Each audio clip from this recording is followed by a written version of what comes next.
Good evening, ladies and gentlemen. Welcome to high school football here on SummitCitySports.com. We are coming to you live from Spooler Stadium. My name is Ryan Dwenger, and I will be your host for tonight's exciting Summit Athletic Conference game between the home team, the 7-0, number 2 ranked Snider Panthers, and the visitors on the scoreboard, the 5-2, number 9 ranked in 4A, the Dwenger Saints. Today's broadcast is brought to you by SummitCitySports.com. Follow us on Twitter at 260sports. Like our Facebook page, Summit City Sports, and subscribe to our YouTube channel. Parkview Sports Medicine is a proud supporter of Fort Wayne area athletics and athletes. Parkview Sports Medicine can provide the training, treatment, and education you need to advance your sports game. Have any questions about injury prevention, sports nutrition, and more? We've got you covered. That's Parkview Sports Medicine at parkview.com. Well, we've got a good one for you here tonight on SummitCitySports.com, as we will have the Dwenger Saints taking on the home team of the Snider Panthers. Coaches in tonight's game, Chris Schwartzkopf, 144-47 in his 15th year at Dwenger. Kurt Dittman, 93-20 in his 9th year at Fort Wayne Snider. Sagarin ratings, Fort Wayne Snider with a 101.23, 4th overall, and 4th in Class 6A. Dwenger, a 79.18, 32nd overall, and 2nd in Class 4A the last outing. For the Saints, they were victorious over Bishop Lures on a late field goal, 15-14. The Snider Panthers beat the Northrop Bruins 49-35. Last year's meeting between these two teams came down to a late score by the Panthers, where they won 32-25. That came almost 1 year to the date on October the 7th, 2016. This game is of consequence for the SAC. If the Panthers win tonight, they know they're the Summit Athletic Conference champions for the second straight year, presently on an 18-game winning streak in the SAC. And we will have the national anthem for you here in just a minute. You're watching high school football on SummitCitySports.com.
There's our national anthem, and the teams will come back out on the field. It's a busy night here at Spooler Stadium. It is senior night for the Snider Panthers.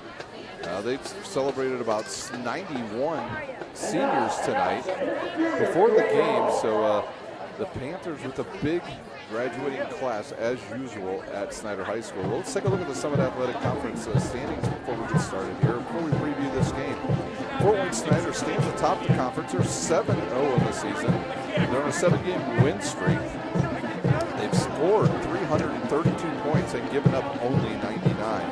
The Spartans trailed them by 1 game. A loss came back 3 weeks ago at Lucas Oil Stadium against the Panthers, 52-31. They're 6-1, and they're on a 2-game win streak. They will face each other in the first round of the sectionals in 3 weeks.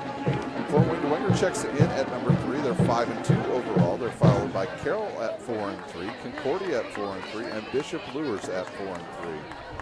The Wayne Generals check in next at 3-4. The Northrop Bruins at 1-6. The Southside Archers at 1-6. And at the bottom of the pack is the 0-7 Northrop Legends, the Northside Legends. Other games of consequence from around the area tonight, we'll have Carroll's score against Concordia. Northrop is traveling north side, south will be at Lures, and Wayne will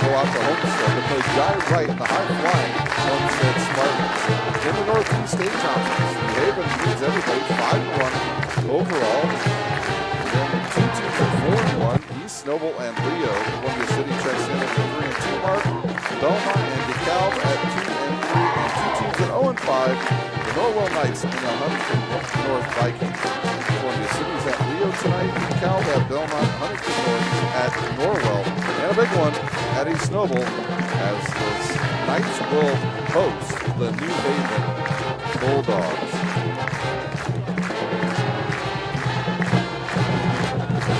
For the Dwenger, they have wins this season over Wayne, Northside, Southside, Concordia, and Lures, and have losses to the Homestead Spartans and the Carroll Chargers. For Fort Wayne Snider, they have wins over North, Carroll, Concordia, Southside, Homestead, Wayne, and Northwick last week. Snider comes into this game averaging 47 points a game and only giving up 14.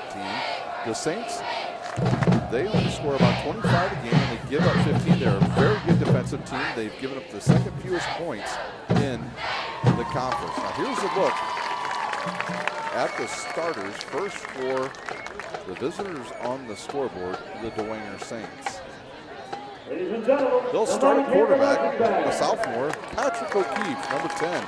He's 30 for 59 on the season with 334 yards and 3 touchdowns on the season as he came in for the injured Eddie Morris in the second game and has played ever since.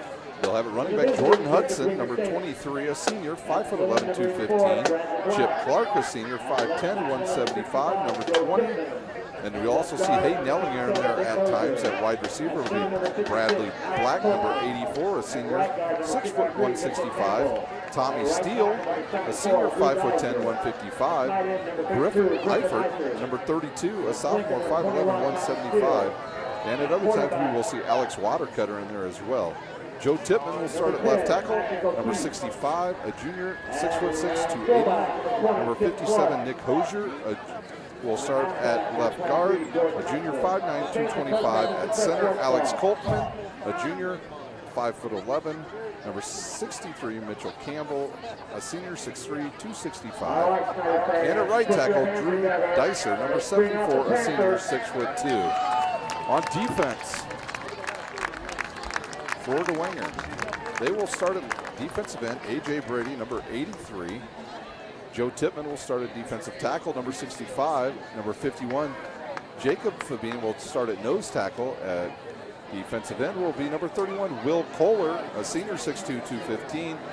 And they will have a 4-3 defense. At linebacker will be T.J. McGarry, their leading tackler, number 30, a junior, 6 foot, 200 pounds with 51 tackles and 5 sacks this season. The middle linebacker will be Isaac Bloom, number 39. At the other outside linebackers position will be number 25, T.J. Tittman. At cornerback, Tommy Steele. The other cornerback position will be Sam Ogerfeld, number 27. At free safety, Alex Watercutter, number 82. And number 49, Patrick Finnerly, will start there for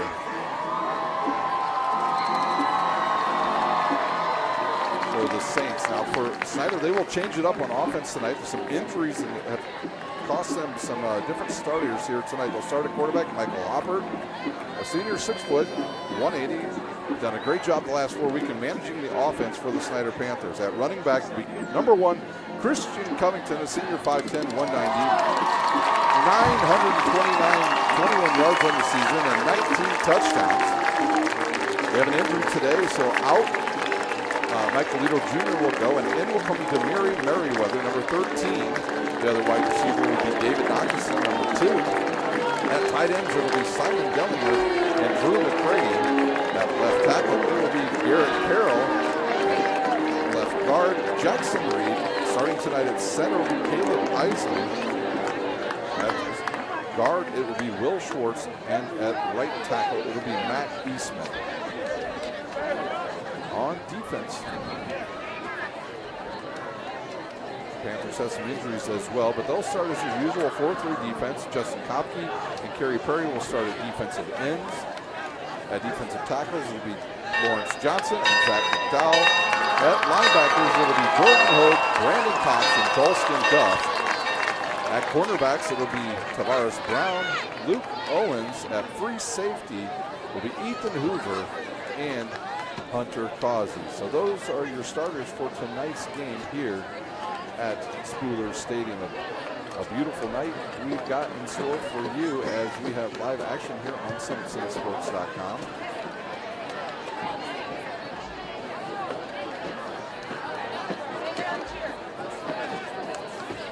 Teams have come to midfield. Snider wins the toss. They'll defer. We'll take a quick timeout. You're watching live high school football on SummitCitySports.com. Beautiful baby, you're sweeter than strawberry pie. Just like the morning, your smile brings the sunshine. The Parkview Family Birthing Centers, with everything you need for baby, plus birth planners, expert physicians, midwives, and more for you. I'm a Parkview mom. You can be too. Learn more at parkviewmom.com.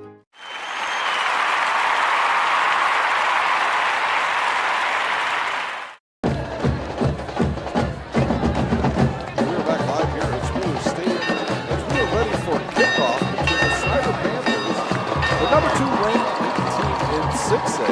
Yes, 6A, they moved up this season from 5A. They moved up due to the success factor here in Indiana. So we are about ready to go. Jack James will kick it off. Back to return. Steele and Finley more than likely for the Dwenger Saints. My name is Ryan Dillinger. I'll be your host for tonight's game here on SummitCitySports.com. Jack James usually lines it up on the right side. He'll do it once again. Jack James, a very good kickoff person for the Snider Panthers. Chip Clark will go back to return tonight along with Drew Lytle. And we are about ready to be underway here. Snider wins. They are your Summit Athletic Conference champions for the second straight year. We had some rain earlier today. It has cleared up and the field looks great. Here's the run up. The kick will go down the right side. Be caught. It'll go out of bounds. And so there'll be a flag on the play. And Dwenger will start at their own 35-yard line.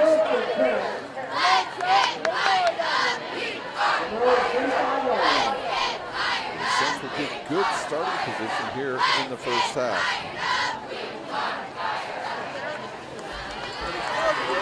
O'Keefe will bring the line up there. He's got himself a big offensive line this year as he's got a big left tackle in the one Joe Tippman, just a junior, stands 6'6", 280. And already Patrick O'Keefe looks over to the sideline to get his call. Sophomore, 5'11", 170. He'll have the running backs, Chip Clark and Jordan Hudson in the backfield with him tonight.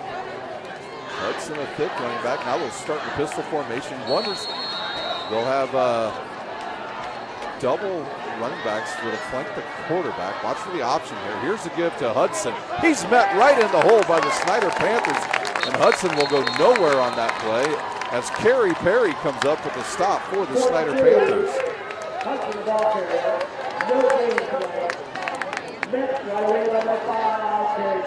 Kerry Perry with a big tackle early. It looks like we've got Peasley starting at linebacker tonight for the Panthers. It was not Dalston Duff. It is Peasley in there at middle linebacker. Cox on the outside, along with Jordan Hogue. Now they'll switch, go pistol formation. One receiver to the top side, two to the near side, one running back in the backfield. Here's a snap. O'Keefe will run to the left. He's got a lane over there. Can he get to the sideline? He's chopped down on that play by looked like number 19, Luke Owens on the tackle. It'll be a manageable 3rd down and 5 for the Saints at their own 40-yard line. The nice thing about tonight's cloud cover is we have no sun here directly in our eyes at Spooler Stadium. Snider dressed in their all blacks with gold numbers. The Dwenger Saints with white tops, gold pants, and blue numbers, and they will go towards the south end zone. Let's see who they look for here. Bradley Black, the main target this season for Patrick O'Keefe. Here's a fake. Play action. They'll go to the right side, and right there's a wide open receiver. He gets by one person, and he'll go down the field. O'Keefe to Lytle, to Drew Lytle. The 25-yard pickup for the Saints, and they're in business in Snider territory. missed tackle by Tavares Brown out there leads to a first down for the Saints. O'Keefe and the Saints on the march down to the Snider 36-yard line. Nose the ball right on the 36-yard line. They'll send two receivers to the near side, two to the top side. In the backfield will be one running back. That is Chip Clark. Here's a fake. Play action again. And the ball batted down. I believe it's big old Lawrence Johnson. Lawrence Johnson is a Purdue recruit. And he will be welcomed there by the Boilermakers next season to have a good chance of starting in the middle of that lineup. 2nd and 10 at the 36 for the Saints. O'Keefe looks over at his offensive coordinator. Now he'll wait to play the play clock down to 15. Down to 10. Will they get this play off here? They come up to the line quickly. Trip receivers to the near side. They'll put Hudson in the slot. 4 seconds. 2 seconds. They'll get the ball away. They'll give it to Clark up the middle. He breaks through. And he has a first down for the Saints right up the middle. Chip Clark, the younger brother of the Clark that was here a few years ago.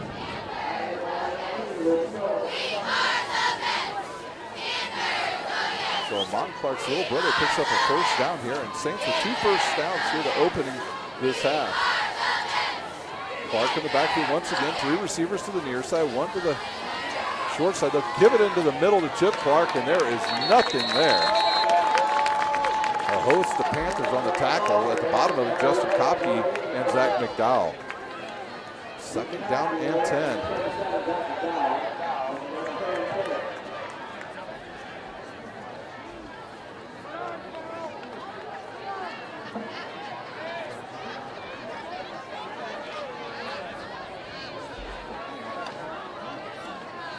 Saints once again up to the line. They're at the 25 of the Panthers. 2 receivers to the near side, 1 to the top side. Here's a snap. O'Keefe will roll to his left. He's got a lane over there again as the Dwenger left side completely seals off the Snider Panthers.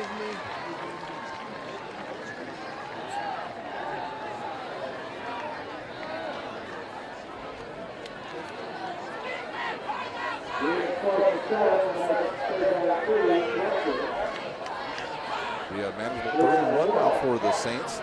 9:39 remains here in our first quarter. A drive that started at their own 35.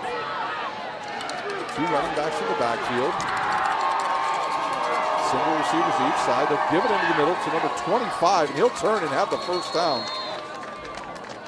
Number 25 for the Saints on the carry. I believe that was TJ Tippmann. It was Tippmann. No gain on the play. 4th down and 1. Well, the Saints had a good field goal kicker in Michael Garrett, who kicked the game winner last week. So Coach Schwarzkopf going to gamble here early. It would be about a 32-yard field goal. It looks like they're still talking over there. They may take a timeout here. Now O'Keefe will run into the huddle. This may just be a quarterback sneak. The play clock down to 9. And up to the Saints will come up quick and even get the snap off. O'Keefe now with the ball. Timeout on the field. As Coach Schwarzkopf sees something he doesn't like, he'll take the timeout. We'll take a timeout. You're watching live high school football on SummitCitySports.com. How do you design one of the most advanced ERs in the country? At Parkview, we did it by focusing all our attention on you, the patient, by involving doctors and nurses in the design process, by creating quieter, more private spaces, and by leading the region in heart, stroke, and trauma care. This is not your typical emergency room. It's Parkview. In an emergency, isn't this where you'd rather be? Parkview, your partner in health.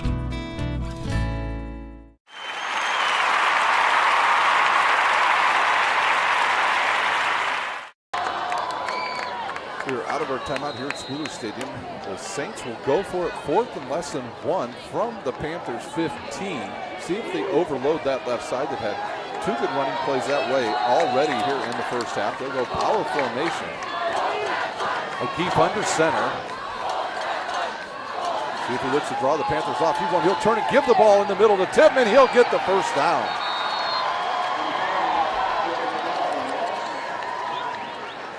TJ T.J. Tittman with the first down, the third one of this first quarter for the Saints, and it looks like they will be down at the 10. It looks like they might be able to pick up a first down. The Saints inside the Parkview Sports Medicine red zone for the first time tonight. Once again, they'll bring power backs in there, see if they work that left side over Big Joe Tippmann and Nick Hozier on that left side.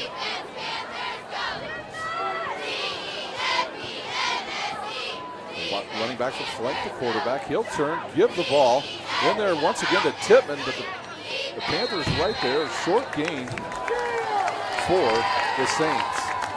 Last week we saw Northwood go right down the field and score on the Panthers, and then the Panthers were all over the Bruins from that point on. Can Dwenger continue this drive? Clock ticks down to 8 minutes remaining here in our first quarter.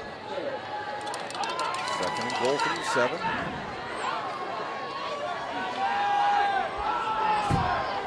Saints will overload the right side, put 3 receivers out there. Hudson will be in the slot. In the backfield will be Chip Clark with Patrick O'Keefe. Here's a snap. O'Keefe will keep it, run up the middle, and he's taken down right away by Justin Copley. He'll pick up 2, and it'll be 3rd and goal from the 5.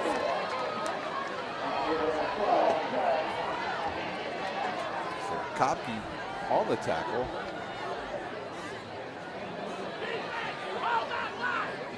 Wasn't sure if he was going to give that ball to the running back right away. He decided to keep it, did O'Keefe. And right there, the big defensive end.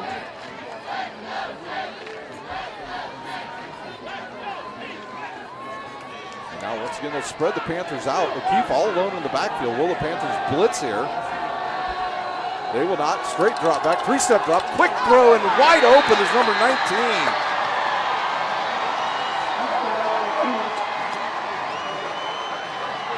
Number 19 with the touchdown. 49 on the touchdown. Finley with the touchdown. So O'Keefe to Finley. 5-yard play. Good first drive for the Saints as they scored the 7:05 mark. There's the extra point. It's up and it's good. And the Saints lead 7-0 over the Snider Panthers. We will take a timeout. You're watching live high school football on SummitCitySports.com. Friday Night Lights. Fort Wayne football from the comfort of your own home. Or when you're on the go. The same night the pigskin touches the end zone or is stopped dead in its tracks. 10 teams, 5 games, 1 website. SummitCitySports.com. Live streamed high school games, score updates, and news hub for all Fort Wayne athletics. Find us on Facebook, Twitter, YouTube, and SummitCitySports.com. How do you design one of the most advanced ERs in the country? At Parkview, we did it by focusing all our attention on you, the patient, by involving doctors and nurses in the design process, by creating quieter, more private spaces, and by leading the region in heart, stroke, and trauma care. This is not your typical emergency room. It's Parkview. In an emergency, isn't... We're back live to the Saints score here first in this first quarter. We're up 7-0, 7:05 remains. Here's the run up the kick. They'll kick it deep to the left side to Derricks. He'll come back now, run all the way across the field. The wall sets up out there for him. He's got a couple guys to beat. Can't get around the Saints. I believe that was number 39 with the tackle.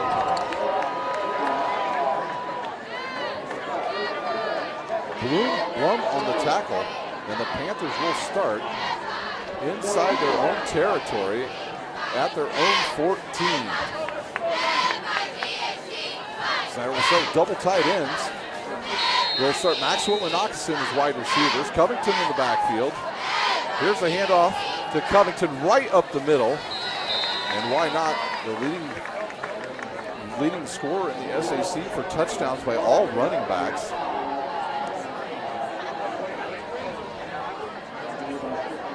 Panthers quickly up to the line once again. Covington in the backfield. 2 receivers to the top side. 2nd and 5 from the 19. Snap and give. No, he does give it to Covington, who bounces it to the outside. Has nothing there. and might have lost her. No, only picks up 1 yard, does Christian Covington.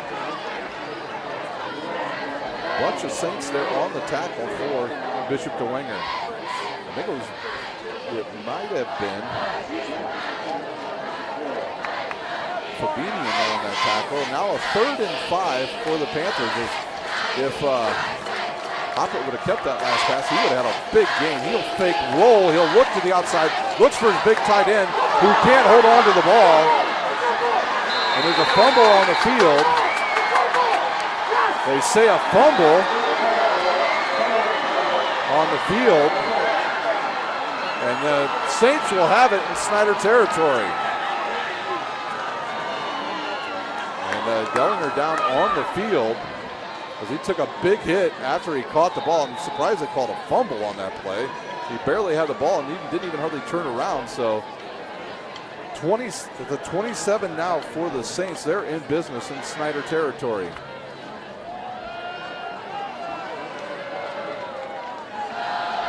Hoppert finds Dwenger, but he takes a big hit and goes down. And with that, we'll take a timeout. You're watching live high school football on SummitCitySports.com.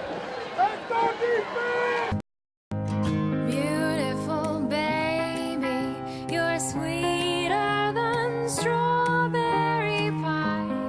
Just like the morning, your smile brings the sunshine. The Parkview Family Birthing Centers, with everything you need for baby, plus birth planners, expert physicians, midwives, and more for you. I'm a Parkview mom. You can be too. Learn more at parkviewmom.com.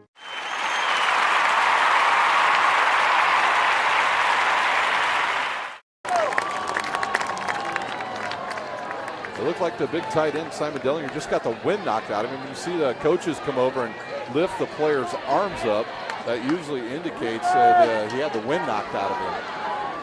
I look over at the Dwenger coaching staff. A couple clowns on that staff over there. One of them, the coach's kids at center, Alex Kolkman. Good kid, good family. And here's a give up the middle to Chip Clark. And right there is Kerry Perry once again. We'll take a look over at the bench of the Snider Panthers. There's a little bit of shock here in the first quarter as Dwenger has come out on fire. They get a touchdown, get a turnover, something Snider has been able to do with many of their teams they've played this season. 2nd and 9 from the 26. Last year, Dwenger played a pretty good first half, but then they struggled in the second half. Clark in the backfield, 2 receivers each side, and the receivers have been wide open as the defensive backs play way off once again. Here's the throw to the right. Right there is number 21, Tommy Steele with the catch. And he'll be about a yard short. 3rd and 1 now for the Saints. They've had the ball all but 2 plays here in the first quarter.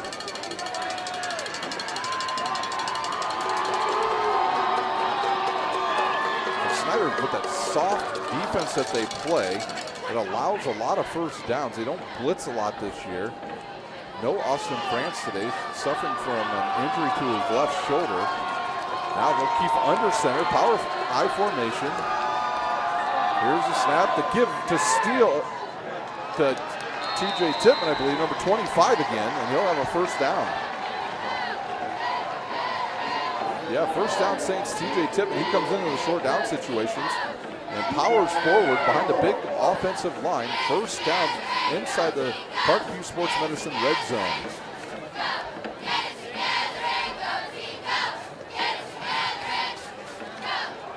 O'Keefe will bring the big offensive line up. Now they'll spread the Snider Panthers out. 3 receivers to the near side, 1 to the near side. Clark in the backfield. They'll fake it. O'Keefe will keep it. He's got a corner. Can he get out to the edge and get to the end zone? He cannot. But he'll be inside the 5. And another first down for the Saints. The Saints offensive line manhandling the Snider front. And now it's 11-yard pickup. And at the 3:50 mark, the Saints first and goal once again.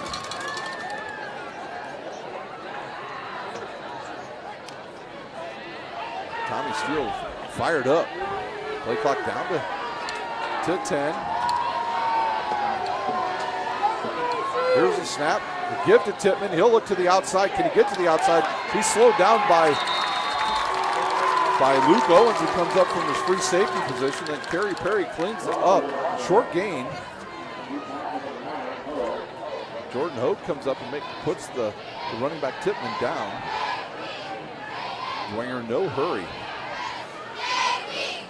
Check out a couple players. Looks like in comes Chip Clark once again. And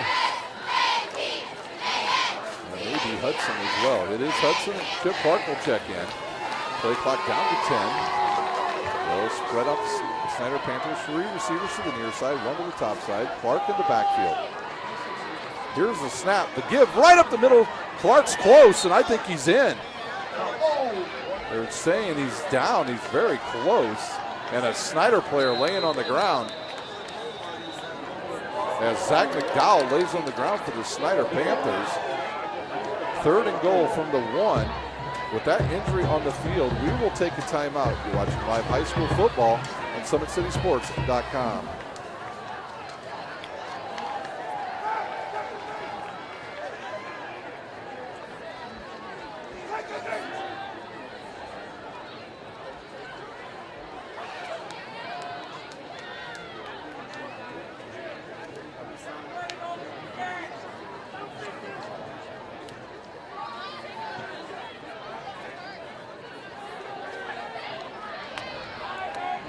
We're back live here at Spooler Stadium as big Zach McDowell, one of the better defensive players, is down on the ground.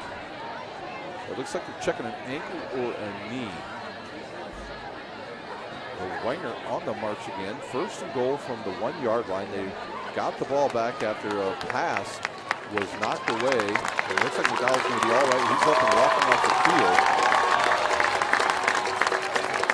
So the Saints scored on their opening drive. Then Snider ran 2 running plays and then tried to throw the ball to their tight end Dwenger, who was hit right after he took 1 step, lost the ball.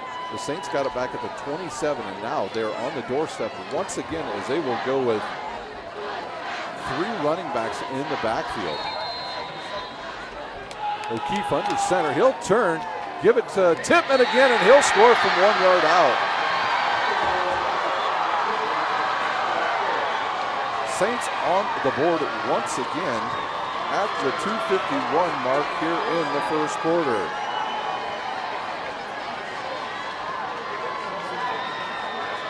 So Tippmann from 1 yard out. And then the kick will be Garrett, Michael Garrett, the hero from last week, as it starts to rain a little bit here at Spooler Stadium. Here's the high snap, put down, and the ball sails to the right, goes through. It's good, 14-0. Dwenger over Snider. We will take a timeout. You're watching live high school football on SummitCitySports.com. How do you design one of the most advanced ERs in the country? At Parkview, we did it by focusing all our attention on you, the patient, by involving doctors and nurses in the design process, by creating quieter, more private spaces, and by leading the region in heart, stroke, and trauma care. This is not your typical emergency room. It's Parkview. In an emergency, isn't this where you'd rather be? Parkview, your partner in health.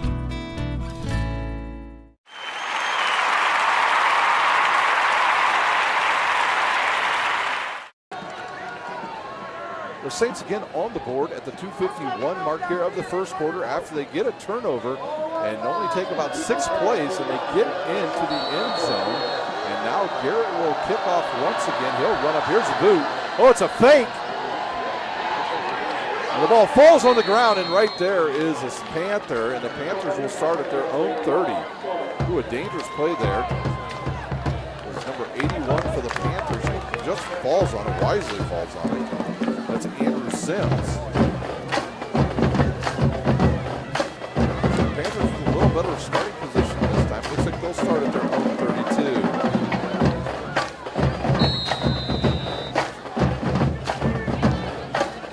Can the Saints continue a good defensive play there? Now to a jumbo formation once again. Here's a give. Right up the middle comes Covington. A big push here by the offensive line. and a pickup of about 4 for Christian Covington. Covington on the season getting close to the 1,000-yard mark for the Snider Panthers. Quickly, the Panthers up to the line again. They have not been down by more than 7 at any point in the season. Here's Knoxon in motion. They'll give it to Knoxon. He'll get a block out there by Covington. Cuts back into the middle. There's a block in the back that's not called, and then Knoxon squirts through a couple tackles and picks up about 4 yards. We'll get it 3 yards and 3rd and 2 for the Snider Panthers. At their own 37-yard line. So it'll be a long 3rd and 3 for the Panthers.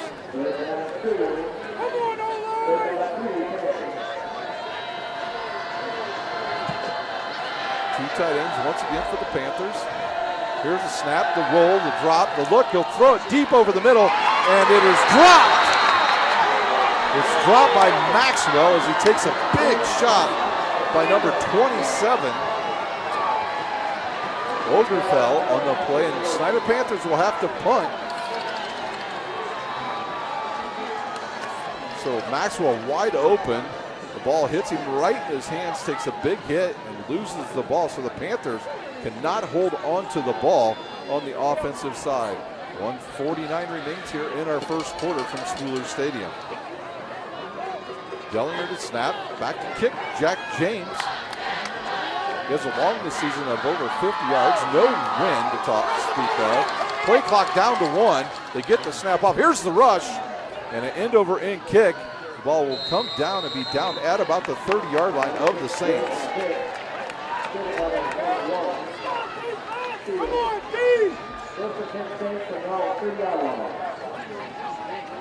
So now the Saints will start at their own 30-yard line, as farthest back they've been, but they have owned the offensive line thus far.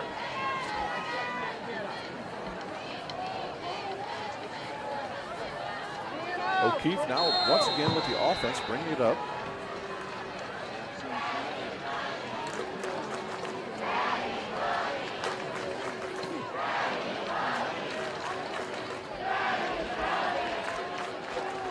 Rain starts to pick up a little bit more here at Spooler Stadium.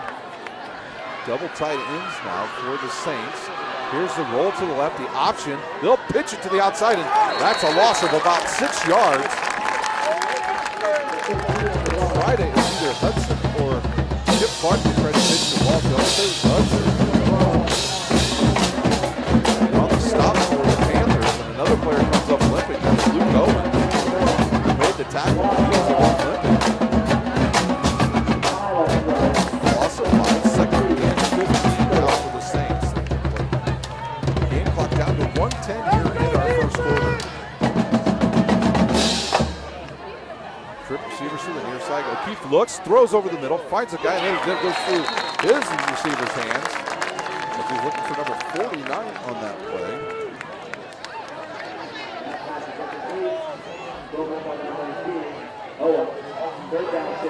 Third down 15 now for the Saints. What kind of play do they have for this? Will they run a draw or maybe just a counter play? They've done well to run to the left side. 1:02 remaining here in our first quarter. Can the Panthers come up with a stop? They have yet to do it against the Dwenger Saints. 3 receivers to the near side, 1 to the top side. Here's the fake. Play action. They'll look downfield, throw it over the middle. Nobody there. Looking for Bradley Black, I believe, on that play.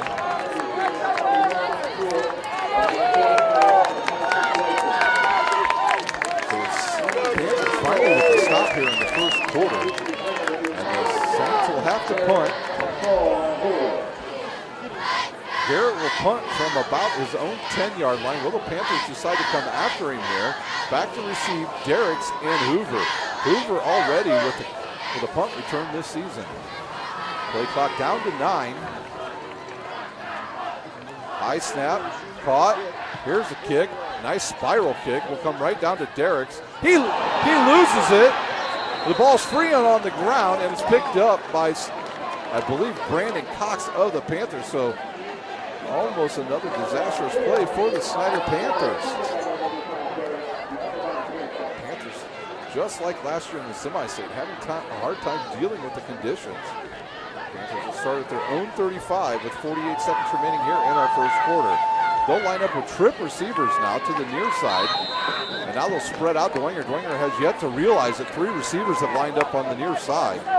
They're showing pass, but this is probably a run play. Here's the snap. Hopper will keep it. He'll run to his left, and he'll go down after about 3 yards. 39 seconds of play clock and the game clock, almost exactly the same.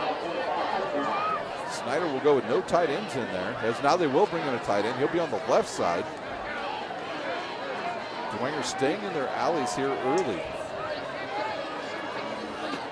Hopper gets a signal. Now he'll change the play call. Here's the snap. He looks, and now he'll go on his own to the left. Nowhere to go as big old number 31 for the Saints comes up and makes the tackle.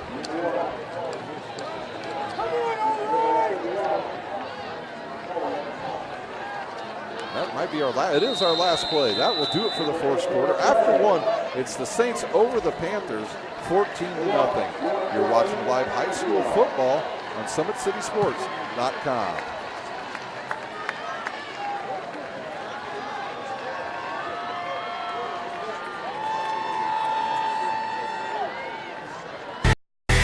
Friday Night Lights.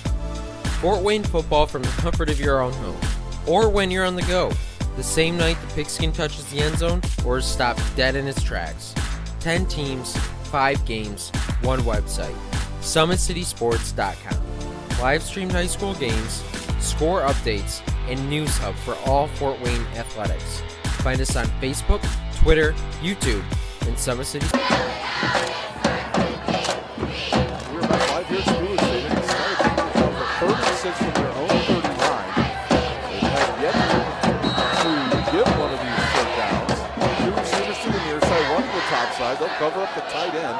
Here's a roll.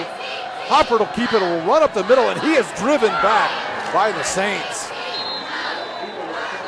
He would have been wise to give that to his running back, Covington. The punt unit will have to come out on the field for the Panthers.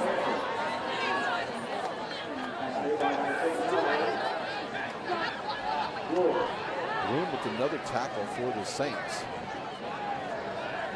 About 1 yard gain there for the Panthers. James to punt. Dwenger will snap.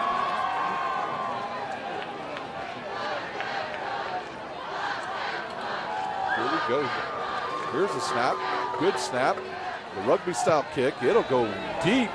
Fair catch at the 20.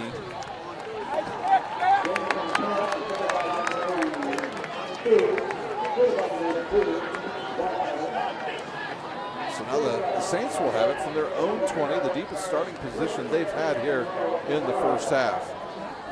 Can O'Keefe get his offense rolling? O'Keefe get the offense rolling again for the Saints. Snider not been able to stop them very well as of yet. It's McDowell is back into the game for the Saints, or for the Panthers, who was injured in the first quarter. Here comes the Saints up to the line. 5 receivers now, keeping the backfield all by himself.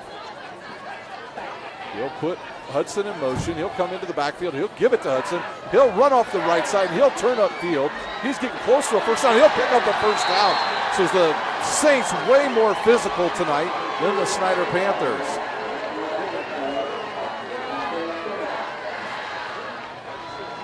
Hudson with a 10-yard run.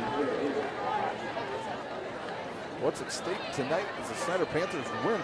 They're the Summit Athletic Conference champions. If they lose, they will have to win next week against Bishop Lewis to claim the SAC title. Here's a spread offense once again for the Saints. They'll bring Hudson in motion once again. He'll give it to him again. He'll cut into the middle, and he'll be close to about a 6-yard pickup.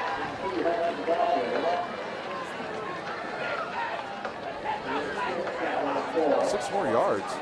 Now we've got some different players coming on the field. Dawson Duff will check in for the Snider Panthers. Out will go Isley. Hudson will check out for the Saints. 10:25 remaining here in our second quarter. It's been all Saints here thus far.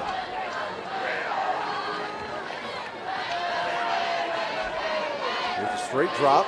Keith pump fakes. He'll go deep down the right side, and right there's his wide receiver. Steele on the catch, and a big pass play for the Saints as they move it down all the way into Snider territory on the 36-yard pass play from O'Keefe to Tommy Steele. The Saints just look like they're in complete rhythm right now in this first half. Quickly, they'll come up to the line. They'll motion the running back Clark into the backfield. Here's a snap. Straight drop. Throws it over the middle. Deflected away by Lawrence Johnson for the second time.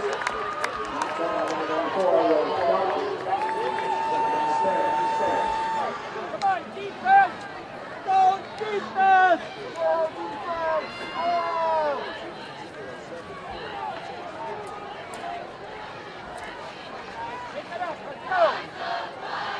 9:51 remains here in our second quarter. Saints on the march again, down to the Snider Panthers 24-yard line, 2nd and 10. Keith in the backfield. He'll roll to the left. He'll run through the left side, and then he's taken down after about a 3-yard pickup. So Keith with another nice pickup. Peasley will check back in. Dalston Duff will check out. No Austin France tonight for the Panthers. He's got a bad left shoulder. He injured a couple weeks ago, and he's taking the night off tonight as we are only 3 weeks away from sectional play. 3rd and 6 now for the Saints at the red zone. This will be 4-down territory, I guarantee you, with the weather and the way they're running the ball. They'll roll to the left, and they'll inside pass, shuffle pass, and it looks like it's close to the first down, short of the first down by about a half a yard as they do an inside pass to Chip Clark on that play. 4th and 1, and in comes Tippmann again, the short down back for the Dwenger Saints. They look to chew up the clock, 8:40 remains. Snider has not been able to stop anybody here in the first half. And the Panthers get a big stop here. They've had yet to get any penetration on the Dwenger Saints defense. So Steele in the backfield with Ellinger. Tippmann in the backfield with Ellinger. Here's the turn, the give, and that should be good for a first down. Yeah, it is a first down. And the Saints in the Parkview Sports Medicine red zone with 8:20 remaining here in the first half. And down is another Snider Panther. And I believe that's Lawrence Johnson on the ground for the Panthers. So the big defensive tackle down for the Panthers at the 15-yard line. With that injury, we will take a timeout. The Saints lead 14-0 and on the march again against the Snider Panthers.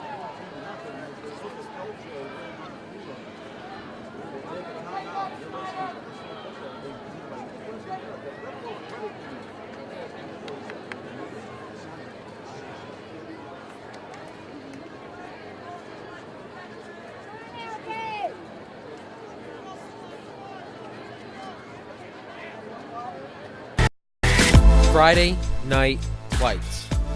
Fort Wayne football from the comfort of your own home. Or when you're on the go. The same night the pigskin touches the end zone or is stopped dead in its tracks. 10 teams, 5 games, 1 website. SummitCitySports.com. Live streamed high school games, score updates, and news hub for all Fort Wayne athletics.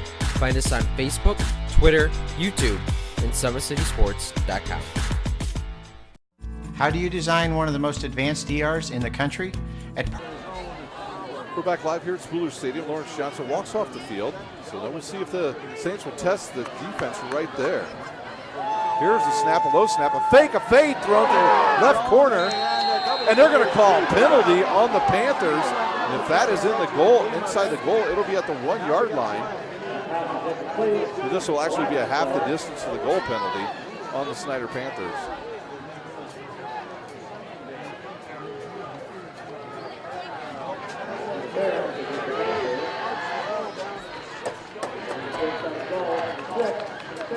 Dwenger at the 6-yard line. They punch it in here. It'll be super tough for the Panthers to come back. They don't really prefer throwing the ball in. The worst of all tonight, they can't catch the ball. Steele under center. He'll have Tippmann in the backfield with Ellinger. Here's the turn, the give to Tippmann, and he's close to being in the end zone again, and down goes another Snider player, Justin Kopke. He's on all fours. Now he's up, and it'll be a 1st and goal. 8 minutes remains, and the Saints poised to put it in the end zone again against the Snider Panthers, who have not played well yet.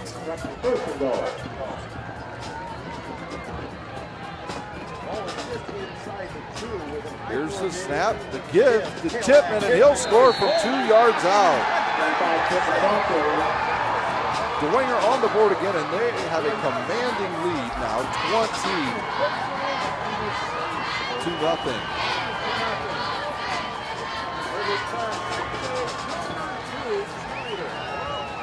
What a drive by the Saints. They go 80 yards.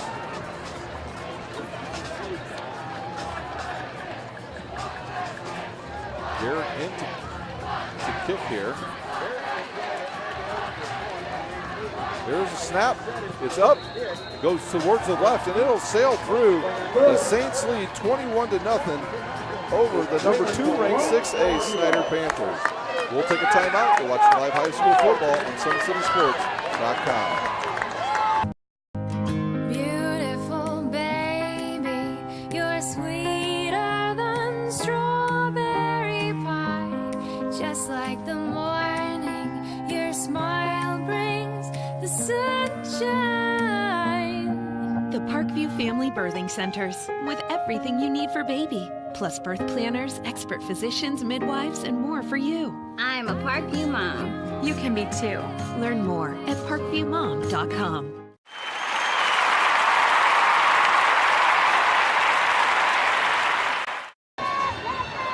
The Saints lead 21-0 with 7:44 remaining here in our first half from Spooler Stadium. The Snider Panthers just not in any type of rhythm offensively, and give it to Patrick O'Keefe for the Saints. He has had his team in the right spot the entire game. Here's the run up the boot. They should fair catch it.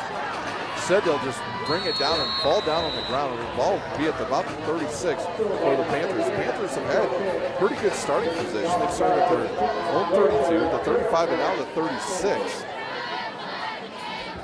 So field position not an issue for the Panthers. They just cannot break through the good defensive line of the Dwenger Saints. The Saints staying in their lanes all the time. The linebackers being very disciplined here in the first half. And the Panthers just cannot hold on to the ball when they throw it out on the field. So out comes the offensive line. Mike Hoppert will direct the offense. In the backfield will come Bryson Reinig, the fullback, and he'll flank the quarterback to the left with Covington behind the both of them. Different formation now, double tight ends left. Snap, fake, throw, slant over the middle, and it's caught by Nockeson. And he'll have enough for the first down, so they show run and go a slant to Nockeson. A nice pitch and catch, and now Snider towards midfield. Let's show the same formation again now to the right side, double tight ends right. Here's the snap, they'll give it to Covington. He'll run through the left side, breaks one tackle, and he's off to the races and down inside the Dwenger territory. And I think Coach Isaacs went into the offensive lineman in that last drive and told those young men, you better pick it up or we're going to get blown out here on our home field. Same formation, double tight ends to the right. Hopper changes the play. Single coverage to the top. Now they'll come up man-to-man. Snap, give to Covington. Up the middle. And he takes a hit there, but he'll pick up about 5. A little bit of pushing going on at the end of the play. The Panthers looking to get in the end zone for the first time as they get down inside the 35 of the Saints. They brought Bryson Reinig in, the big fullback, who was injured early in the season on the very first play that he got to play when he was hurt against the north side and he twisted his ankle. Here's the snap. The give to Covington. He's got a right side to run through. Bust through the hole. Still on the loose. Down to the 10. Down to the 6-yard line. Covington doing it himself. And the Panthers in business in the Parkview Sports Medicine red zone at the Dwenger Saints 5-yard line. Covington with 25 yards. He follows his big fullback. Here's the snap. To give to Covington. He looks right, cuts it back towards the middle, and he's not able to pick up the touchdown or picks up about one. Looked like it might have actually been a loose ball there. It looked like the Dwenger came up with it. Now we've got some subs come in. Be interesting to see with the Dwenger how they hold up through the night. They play a lot of players both ways. Power formation again for the Panthers. Snap. Give to Covington to the right side. He cuts up the middle, and he'll score from 1 yard out. Covington with his 20th touchdown of the year. Looks like we have a penalty on the field. Personal foul against Snider, so that'll wipe the touchdown off unless it was way after the play. So we'll see what the actual call is. But that's a 15-yard penalty. It'll go all the way back to the 16. So it's after the play. So the Panthers will get a touchdown. They will go 64 yards in a little over 2 minutes, and now they'll be way back when they kick off. Dwenger to snap. McCready to hold, and Jack James to kick. So a big penalty at the end of that play will march the Panthers back 15 yards on the kickoff. There's the snap, good snap, the hold, the kick, it's up and it's good. 21-7 Dwenger with 5:58 remaining here in our first half. We'll take a timeout. You're watching live high school football on SummitCitySports.com. How do you design one of the most advanced DRs in the country? At Parkview, we did it by focusing all our attention on you, the patient, by involving doctors and nurses in the design process, by creating quieter, more private spaces, and by leading the region in heart, stroke, and trauma care. This is not your typical emergency room. It's Parkview. In an emergency, isn't this where you'd rather be? Parkview, your partner in health.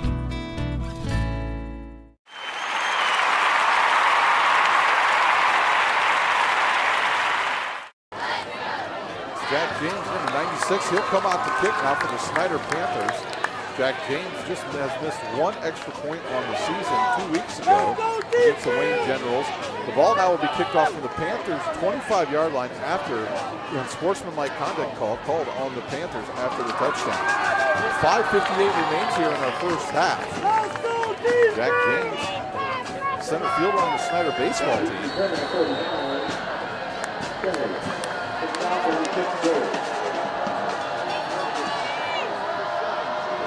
Run up, the kick will send it down the middle of the field this time. It'll be fielded around the 18, and now a good setup of the wall. And the Dwenger Saints will have great starting position at their own 40-yard line.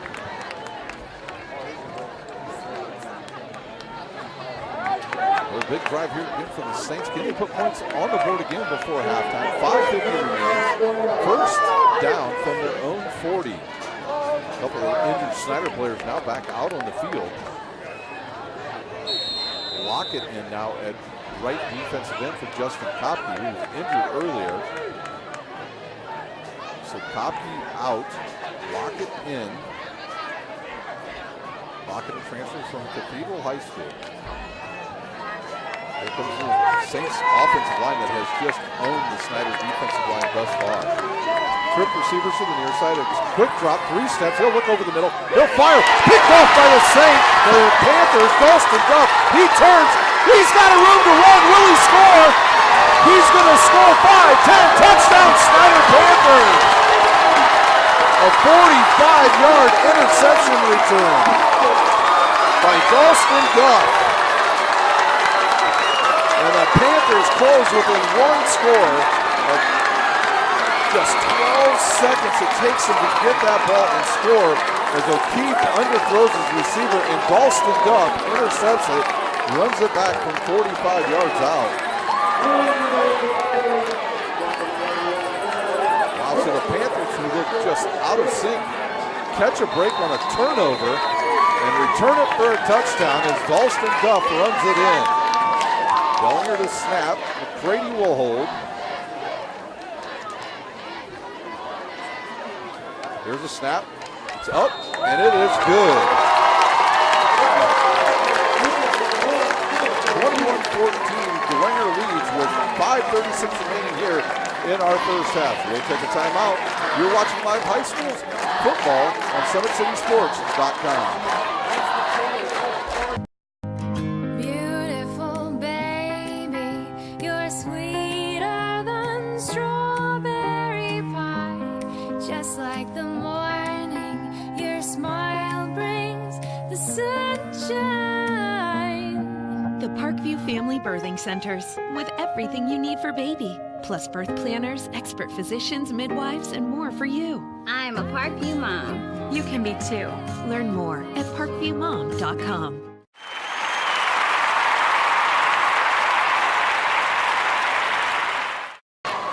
What a turn of events here at Spooler Stadium. The Panthers, who are just being overmatched, overrun, and quite frankly, just outplayed by the Saints, get a touchdown, and then on the second play from, actually the first play from scrimmage, on the next series of plays for the Saints, O'Keefe throws an interception to Dalston Duff, and he returns it 45 yards for a touchdown for the Panthers, and now they trail by 7.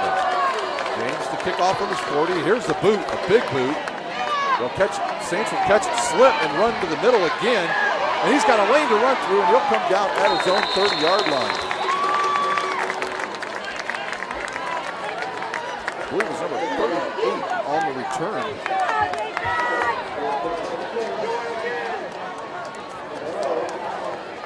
Can the Saints respond here after the turnover? Will they go back to the run? I would. They have done a nice job running off the left side behind the big offensive left tackle, Joe Tippmann, who's 6'6", 280. Just a junior as well. Now 2 running backs will flank the quarterback, O'Keefe. Three receivers. They'll give it to the first back.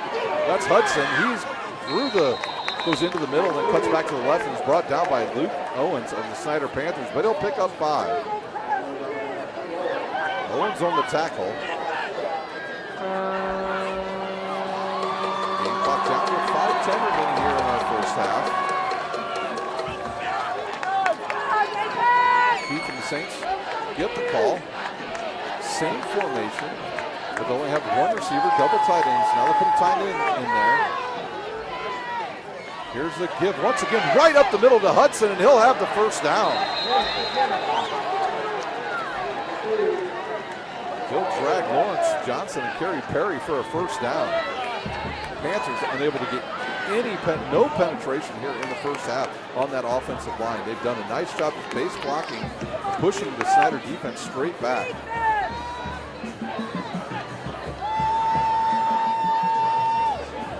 4:35 remains here in our first half. Dwenger leads 21-14. At one point they were up 21-0.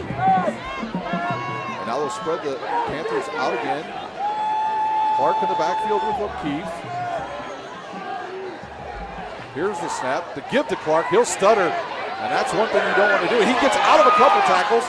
O'Keefe gives him a little bit of a block, and he'll pick up 3. So Clark runs right into the middle of Coltman and the rest of the offensive line. He's able to bounce it to the left and pick up a couple of yards for the Saints. 4 minutes remains here in our first half.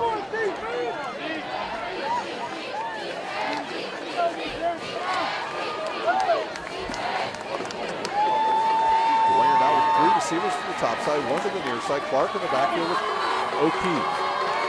Right in front of us, a fake, and O'Keefe will run to his right. Can he get to the outside? He'll be taken down with about a little or no gain as Kerry Perry comes up from his left defensive end spot. And the Panthers play with some good base defense there and stay home. And now it looks like they'll have Lockett check out. Kopke will check in. He's longer. A good defensive player. He's able to jump up, block a lot of passes. So will the Saints go with a run play here, which they've dominated the offensive line, or will they go with another pass play? The last pass play went back 35 yards for a touchdown. 5 receivers now. Here's a drop, low snap. He'll look, fire over the middle. He's got a receiver wide open again. The Snider Panthers play in that zone defense, and if they continue to do that, O'Keefe is going to pick them apart. Tommy Steele just sat right down in that soft zone on the right side between the cornerback and the linebacker. And the Panthers give up a first down, and the Saints on the march again at the Snider 40. 2:40 remains here in our first half.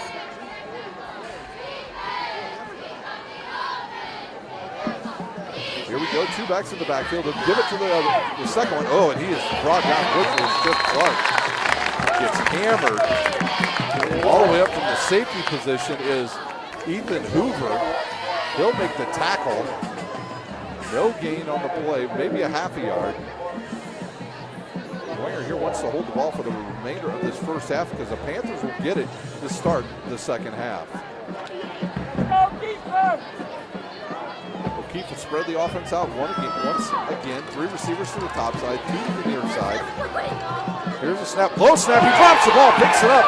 He'll take off and run to the right side, slides down after a pickup of about 3 yards, so a nice play by Patrick O'Keefe to wisely just pick it up and make something positive out of a negative play. You see Lawrence Johnson, a little bit animated with some of his defensive players there. I think he's wondering where his linebackers were on that play. 3rd and 4. Let it be a long 4. It's probably closer to 5 or maybe even 6. They're at the Snider 36-yard line. Play clock down to 10. Trip receivers to the near side. Here's a snap. They'll give it right up the middle and right to the fullback, and he'll be met at the line of scrimmage. And it looks like we have a timeout on the field. 1:11, 1:10. I heard the whistle. 4th and 6. Surprised that Coach Tippmann did not take a timeout right there. He had 3 timeouts to use, elected not to use any, and his team will get the ball to start the second half, and now they'll just let the play clock run down. I do not understand this logic.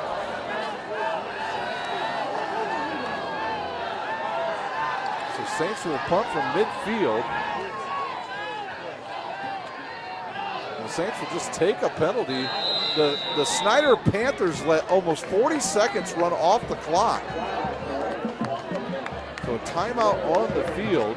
We'll take a timeout. The Saints lead the Panthers 21-14 here on SummitCitySports.com. How do you design one of the most advanced ERs in the country?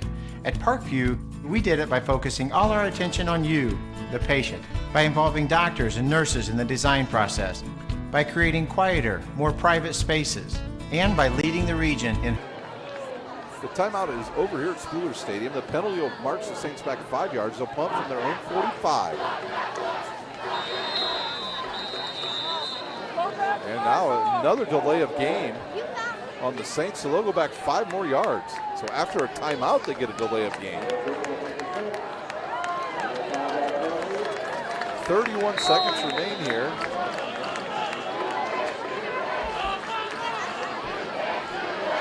Seconds. The Snider Panthers let 40 seconds run off the clock. Here's a snap. Garrett will punt it. He hits it off the side of his foot. And the Panthers will come up and take the ball. Ethan Hoover grabs it. He's down the left side. He's gone. He will score the game-time touchdown. 10-5 touchdown, Ethan Hoover from 75 yards.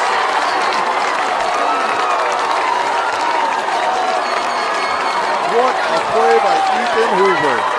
Wisely comes up, reads the bounce, picks it up, and scores a game-time touchdown potentially for the Snider Panthers. Wow, so an interception return and now a kickoff return for the Panthers. 14 seconds remain. I don't think anybody for Dwenger anticipated anybody picking it up, and they do. And now Snider with this kick could tie it up with 14 seconds to go here in the first half. High snap. The kick is up, and it is good. We are tied up at 21. Wow, what a first half we're having here at Spooler Stadium. We'll take a timeout and watch the live high school football on SummitCitySports.com. Kids today are no strangers to video. They've grown up with cable, YouTube, and Netflix. And at Croninger Elementary, they've learned to be a part of the action. With equipment paid for mainly by grants, this magnet school prepares kids for life behind and in front of the camera. See what we do. Visit FortWayneSchools.org. What a first half we have had here at Spooler Stadium. Dwenger ripped off 21 unanswered points, and now the Panthers roll off 21 in impressive fashion. In the last 5 minutes and 58 seconds, they've scored 3 touchdowns on a Covington 1-yard run, and then on the first play of the next possession for the Saints, they intercepted, run it back 45 yards, and then after the punt by the Saints, Ethan Hoover picks it up at his 25 as it rolls. He picks it up, outruns all the Dwenger Saints to the end zone. And we are tied at 21 with 14 seconds to go. Jack James will kick a pooch punt. It'll go down the left side. The Saints will be in fairly good starting position here at their own 40-yard line. 9 seconds remains here. That was a big touchdown by the Snider Panthers because they will get the ball to start the second half. Wow, what a play and a turn of events here at Spooler. Looks like Dwenger will just be happy with taking a knee and getting in the locker room and regrouping after they jumped out early 21-0, and the Panthers come storming back. And that will do it for the first half here from Spooler Stadium. We are at halftime, all tied up 21-21. We'll take a timeout and be back with the band here at Spooler Stadium. You're watching live high school football on SummitCitySports.com.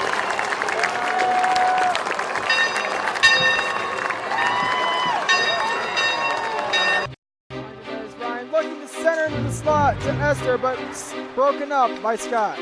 He shoots, he scores! Now the sticks are up.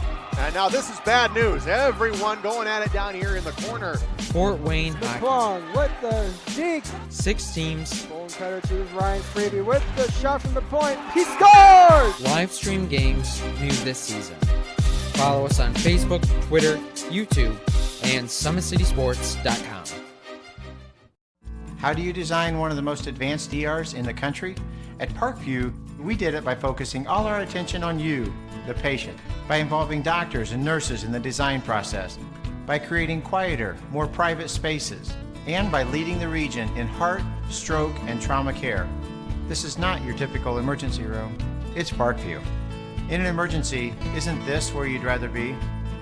Parkview, your partner in health. Southside has a large number of our students from our IB program accepted into the IU full immersion program, and so obviously us getting them into foreign languages is making them prepared for that. Avec le pays, je suis plus global, et pour cette raison j'aime bien mon français. I said that with IB, I feel like a more global-minded person. For that reason, I think IB is really important.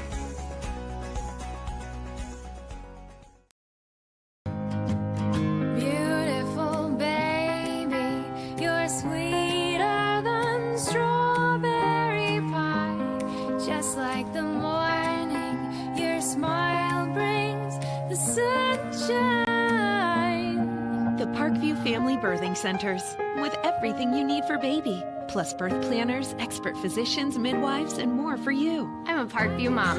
You can be too. Learn more at parkviewmom.com. It's more than winning state championships and titles. It's more than challenging your cross-city rivals. FWCS Athletics brings out the best in students, giving them confidence, discipline, and a will to persevere.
Friday Night Lights.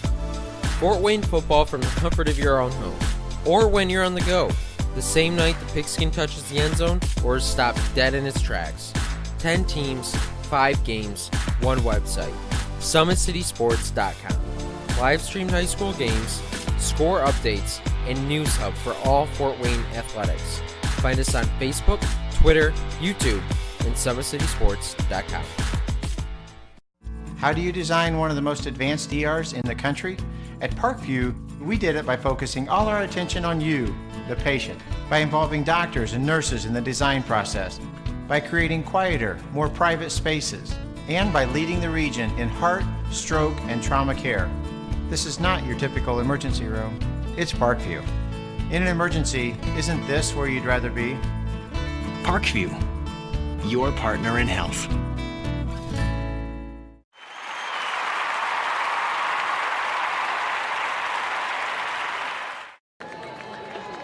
We are back live here at Spooler Stadium where we're tied at halftime at 21 between the Saints and the Snider Panthers. Well, Dwenger took command early with his score at the 7:05 mark when O'Keefe hit Finley from 5 yards out for the first score of the game. That capped a 65-yard drive. The extra point was good, and Dwenger in charge 7-0 at that point. At the 2:51 mark of the first quarter, the Saints are on the board again when Tippmann ran it in from 1 yard out, and the Saints kicked the extra point after a turnover by the Snider Panthers. They capitalized on it. They go 27 yards. They kick the extra point. They lead 14-0. And then at the 7:44 mark of the second quarter, it was Tippmann on the board once again from 2 yards out. That capped an 80-yard drive. The extra point was good, and the Saints in total command at this point, 21-0 over the 6A number 2 ranked Snider Panthers. But Snider would answer back at the 5:58 mark when Christian Covington would run it in from 1 yard out. That capped a 64-yard drive. Extra point was good. Snider on the board and trailing 21-7. And then Snider would start to play some defense. On the very next play, the Panthers intercept the ball at the 5:36 mark, and Dalston Duff returns it 45 yards for a touchdown. The extra point was good. The Panthers trail 21-14 at this point. And then at the 14-second mark, Ethan Hoover picks up a punted ball that went off the side of the foot of Michael Garrett, the punter for the Saints. And nobody thought anybody was going to pick it up, so Dwenger kind of relaxed on the play. And Hoover picks it up and returns it 75 yards for the game-tying touchdown for the Snider Panthers. And that's how we got to 21-21 at halftime. Some of the individual stats for Michael Hopper, the Snider Panthers quarterback, he's 1 for 3 for 11 yards. His only completion to David Knockason with 11 yards, but those stats are deceiving because his other 2 passes were actually caught. One fumbled, and the other one was right through the hands of Elijah Maxwell, who was wide open, so he should be 3 for 3 in the first half. At running back for the Panthers, Christian Covington with 8 rushes for 68 yards. Michael Hopper 3 for 5 yards, and Knockason 1 for 4. For the Dwenger Saints, Patrick O'Keefe, who had a good first half, 5 for 11, 93 yards in the first half. Patrick Finley with 2 receptions for 38. Bradley Black, 1 reception for 37 yards. Tommy Steele, 1 reception for 6. And Drew Lytle, 1 for 5 yards. The running backs have done a nice job in a balanced attack by the Saints, as Patrick O'Keefe has rushed 7 times for 30. Hudson 7 times for 25. Chip Clark 7 times for 24. Tippmann 7 times for 22. So some very balanced running thus far by the Saints. And the Panthers will get the ball when we start the second half. The Saints have already come out of their locker room. The Panthers have yet to come out on the field. We'll take a timeout. We'll be back here with live high school football from Spooler Stadium on SummitCitySports.com. Beautiful baby,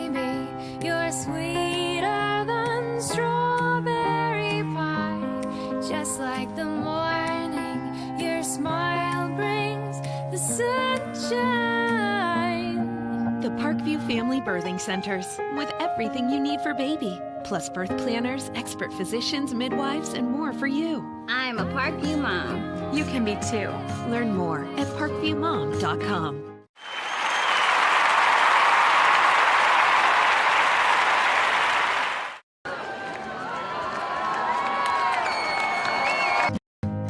Beautiful baby, you're sweeter than strawberry pie. Just like the morning, your smile brings the sunshine. The Parkview Family Birthing Centers with everything you need for baby, plus birth planners, expert physicians, midwives, and more for you. I'm a Parkview mom. You can be too. Learn more at parkviewmom.com.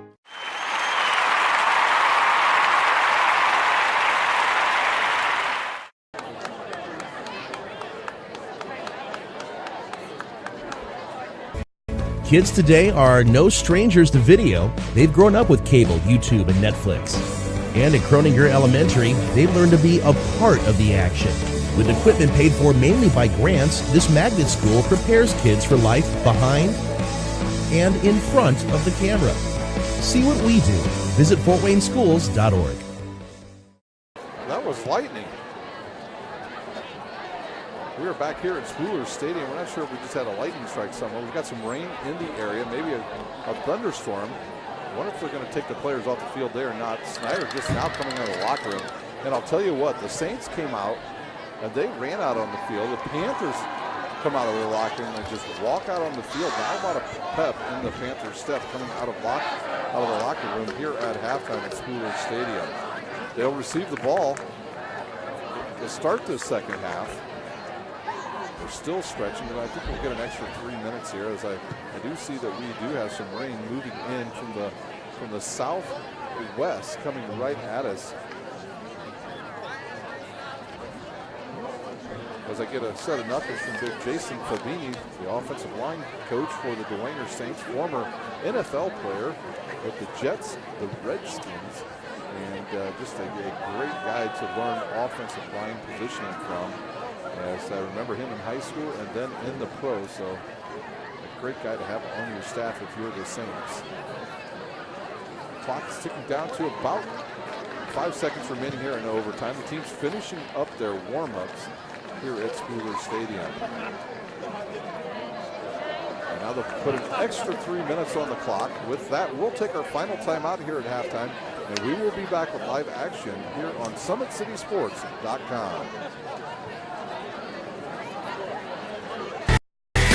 Friday Night Lights. Fort Wayne football from the comfort of your own home. Or when you're on the go. The same night the pigskin touches the end zone or is stopped dead in its tracks. 10 teams, 5 games, 1 website. SummitCitySports.com. Live streamed high school games, score updates, and news hub for all Fort Wayne athletics. Find us on Facebook, Twitter, YouTube, and SummitCitySports.com. How do you design one of the most advanced ERs in the country? At Parkview, we did it by focusing all our attention on you, the patient, by involving doctors and nurses in the design process, by creating quieter, more private spaces, and by leading the region in heart, stroke, and trauma care. This is not your typical emergency room. It's Parkview. In an emergency, isn't this where you'd rather be? Parkview, your partner in health.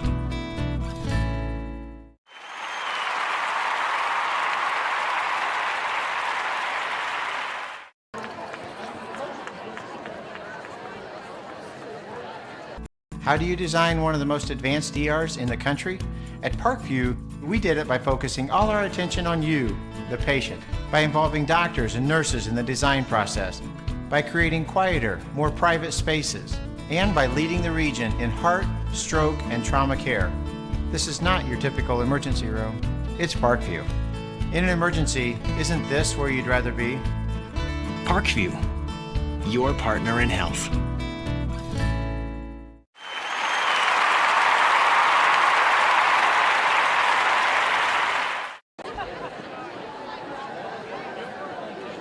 Well, we're headed for the second half here, but we're not sure if we're going to get a kickoff, as we do have some lightning just to the west of us. It looks like the officials are good with it. Now the Snider return team huddles up on the far side of the field. And they'll look to have a good return to start the second half. A couple times when Dwenger scored touchdowns, they pooch kicked it to the Snider Panthers, but those 2 times gave the Panthers really good starting field position. Got 1 minute left here in our halftime. Dwenger ready to go. Looks like the officials are ready to go. And now that was the defensive unit that I believe went over to the left side, the defensive backs. Actually, it's the second unit players. As they went over there, they huddled up and they're ready to go, along with the rest of the defense. And the return team will go out for the Panthers. We'll see if it's Nakasin and Derrick's back deep for the Panthers tonight. The Panthers without the services of Michael Lito Jr., who was injured in the last game when he hurt his his right knee when he tried to plant, and he was taken down. And also another player out today for the Panthers, Austin France, the Western Michigan commit, who injured his shoulder 2 weeks ago in a win over Wayne when he made a big tackle and he went down. And last week he played, but this week they got him out of the game here against Bishop Dwenger. The Saints are ready to go. We're ready to go.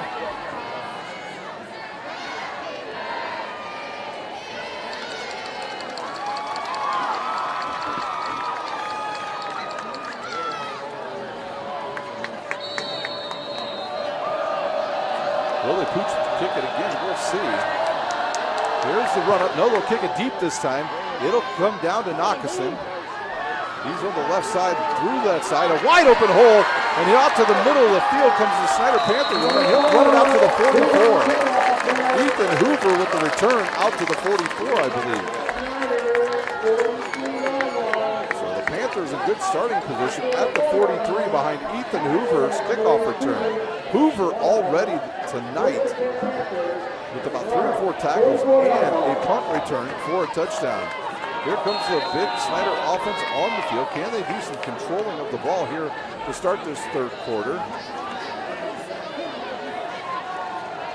And now they'll do double tight ends right side. And they'll turn, give the ball to Covington. No, Hopper will keep it, go to the left, find a crease over there, and pick up a first down for the Snider Panthers. He'll pick up 12. And the Panthers now in the Saints territory as they show double tight ends right and cut it back and went to the right. Or to the left, excuse me. Hopper now in the backfield.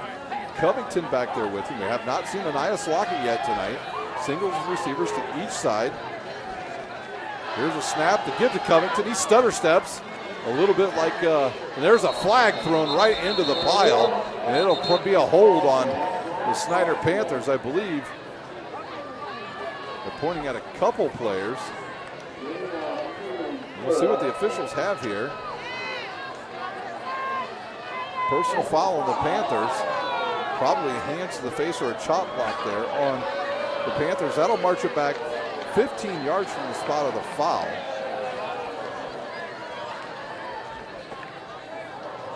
There's a chop block on the Panthers. They'll march back 15 after the pickup of about 4 yards.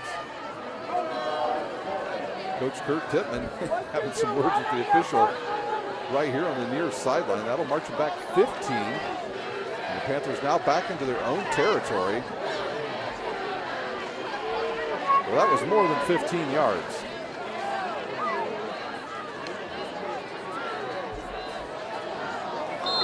Double tight ends to the right. First and forever, 1st and 22 for the Panthers. Here's the turn, the fake play action. He'll throw it down the field. He's got nobody there. He'll overthrow his receiver and the defense. Well, Hopper's trying to find Elijah Maxwell on a deep post. The only people there really for the ball would have been the Saints. Elijah Maxwell will come back now. Quickly, the Panthers back up to the line of scrimmage. Double tight ends.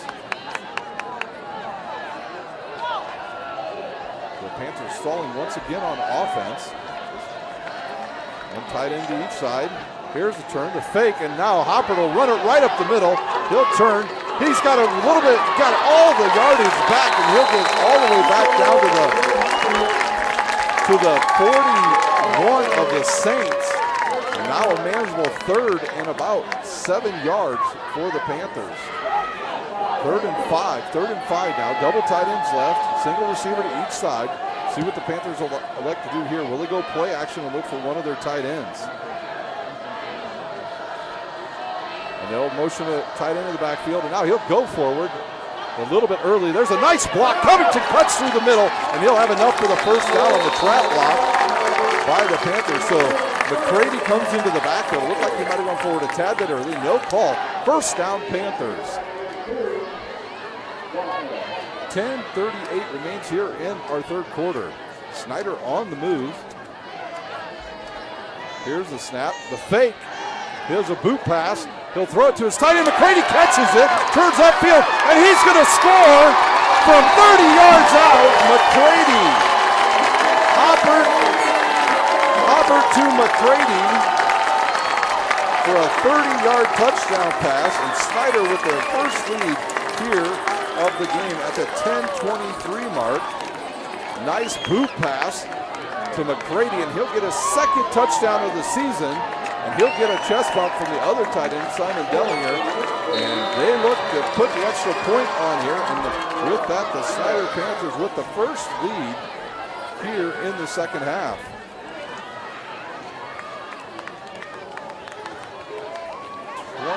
Seven unanswered points now by the Panthers. Here's the snap, high snap. It's up and it's good. So a 57-yard drive for the Panthers, and they capitalize and they lead 28-21 with 10:23 remaining in the third quarter. We'll take a timeout. You're watching live high school football on SummitCitySports.com.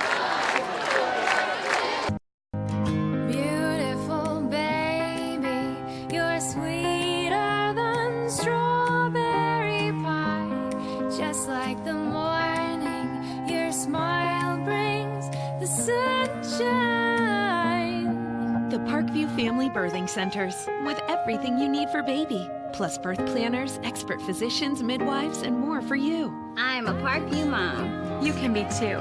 Learn more at parkviewmom.com.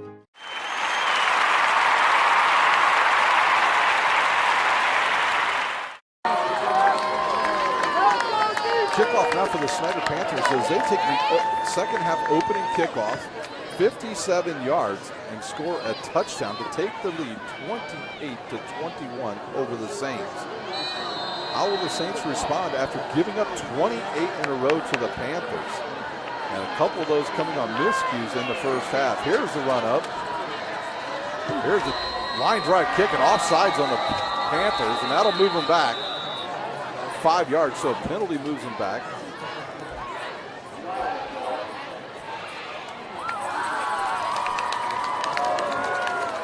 So that'll matter to the Panthers back 5 yards. Now they'll kick off from their own 35. Looks like it was a player right in front of the official over there. Might have been Luke Owens that got caught running across the line too early. So we'll line up again for the kickoff here. Snider kicking towards the north end zone. The rain is starting to fall once again here at Spooler Stadium. The Dwenger cheer section dressed in their all white tonight. The Panthers here on senior night, a huge crowd. A lot of people stuck around through the rain.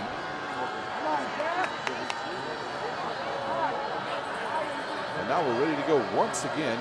Jack James with the run up, about 7-yard run up. The boot is deep and will be corralled around the 5-yard line by the Saints. They'll run it right up the middle. Wow. And a gunner for the Panthers. Poppy ran over somebody, but all the way out to about the 48-yard line are the Saints. Let's see where they mark this. A great return.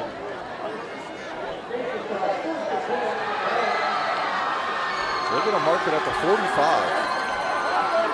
So Dwenger starts with great field position here in the second half at their own 45. O'Keefe did a nice job in that first half, 5 for 11. Throwing the ball. Now they'll spread Snider out once again. Troop receivers to the near side.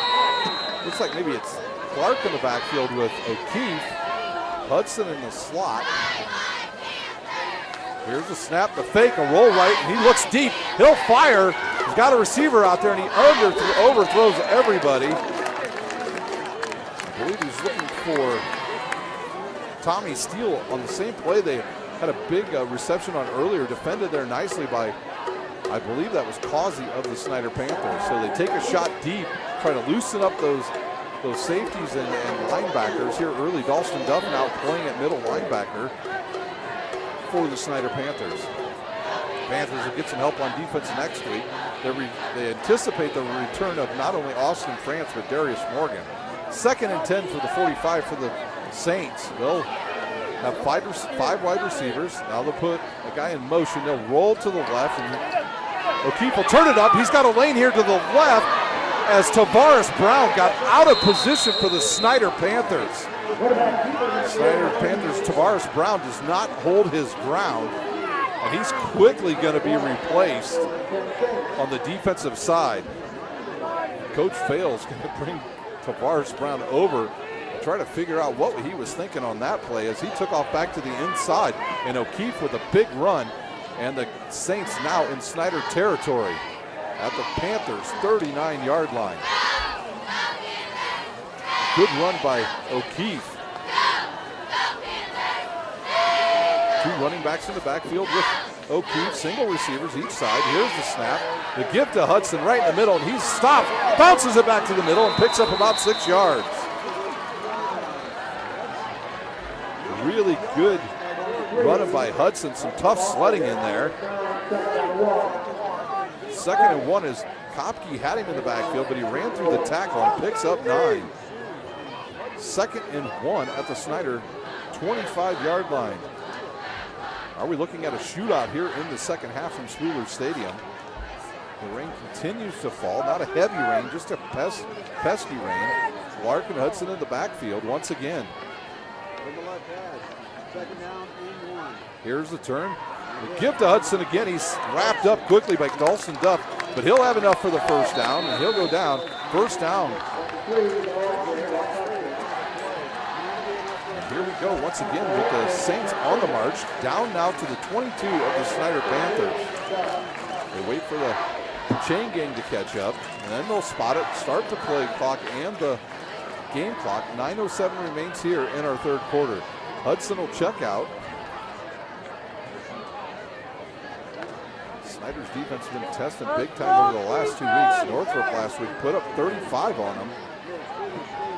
Looks like Tippmann in the backfield once again with O'Keefe. Here's the snap, the give to Tippmann right up the middle. And another big gain for the Saints. First down inside the Parkview Sports Medicine red zone.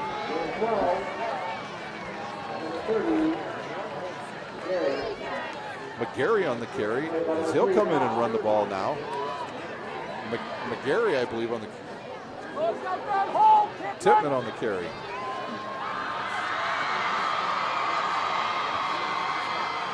Tippmann, the short down back, and when they get into scoring territory, he stays in. Now Chip Clark now in once again with Hudson.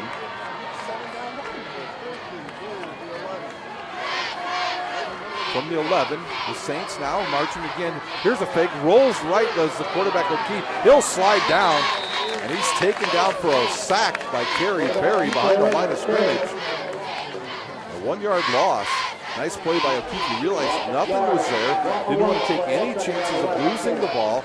They'll slide down and live to play another down as they lose about 2 yards on that play.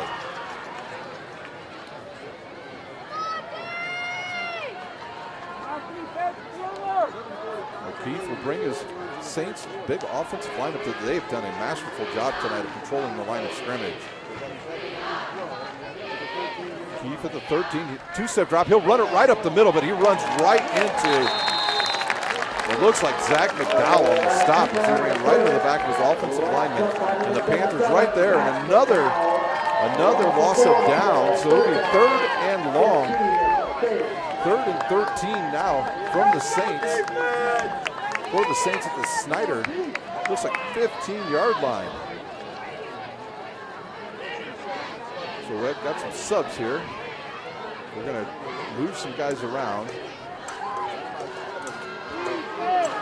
if they go with a pass here. Snider will play part of their zone defense once again. Oh, they're showing man now. O'Keefe now will take the snap. And now we got a flag on the play. Delay of game. Delay of game on the Saints.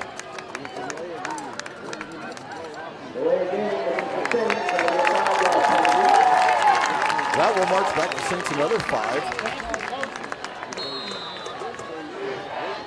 3rd and 20 now for the Saints. And you don't have a lot of plays in your book for 3rd and 20.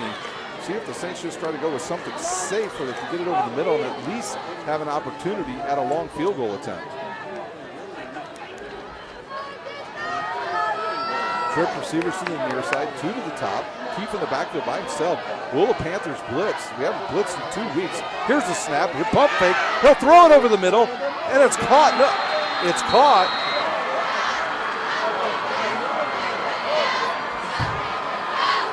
Caught at about the 5-yard line. Was that Black or Finley? I cannot tell. Looked like Steele with another catch, so the field goal unit will come out for the Saints. They'll try to get points here on another positive drive as Michael Garrett, the son of the head baseball coach at Dwenger, Jason Garrett will come on for the extra point, or the field goal attempt from the 20. And a late player running on the field. That's a penalty. He wasn't set, so the Saints select to go ahead and take the penalty. The field goal was good. So a late player runs on the field, doesn't get set. Now Dwenger will be marched back 5 yards. We'll go back to about the 8-yard line. This will be a 25-yard attempt now for Garrett.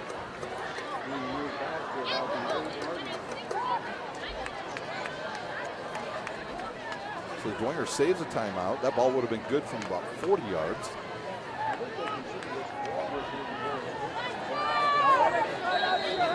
Here's the 17. 25-yard attempt. Good snap. A low line drive kick. And it goes through from 25 for Garrett. And that's at the 5:58 mark.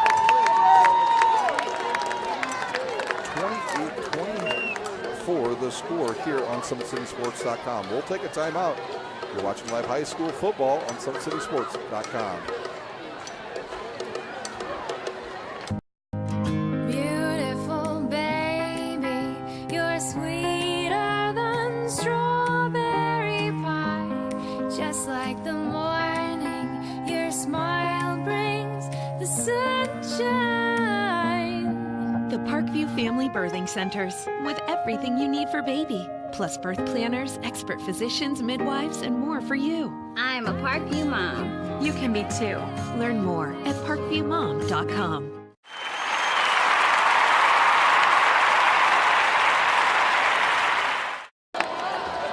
Dwenger answers with a field goal here at the 5:58 mark. They trail by 4, 28-24 to the number 2 ranked 6A Snider Panthers. Garrett to kick off. Really kick it deep. He'll kick it towards the left side. It'll come down to Knoxon at about the 18. He turns, looks upfield, makes one guy miss. He's got a wide open right side.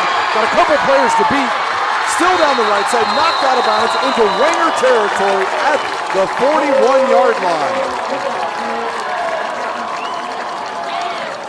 Knoxon on the return for the Snider Panthers.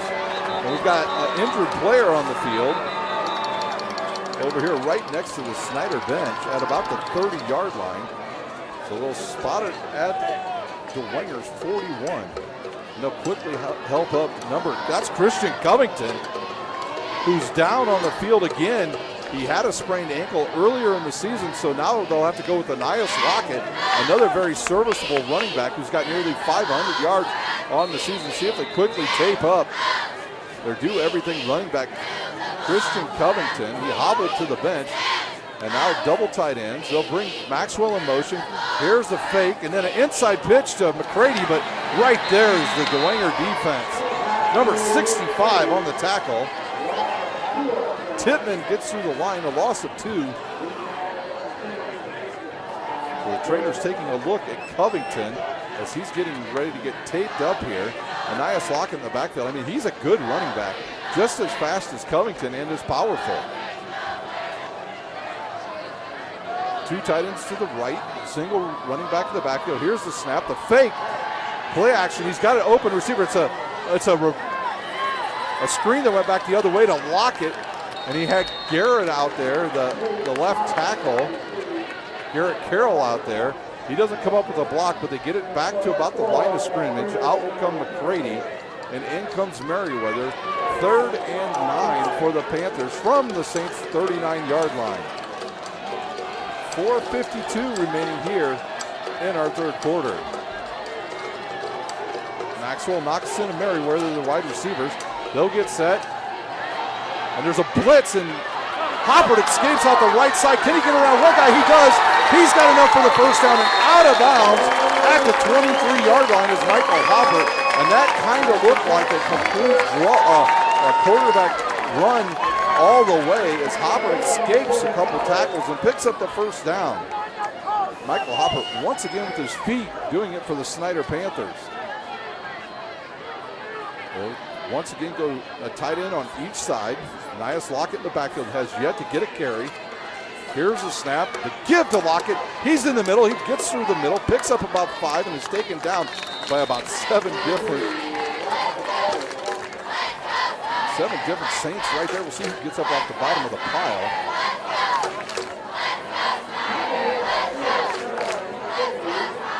Finley with the tackle.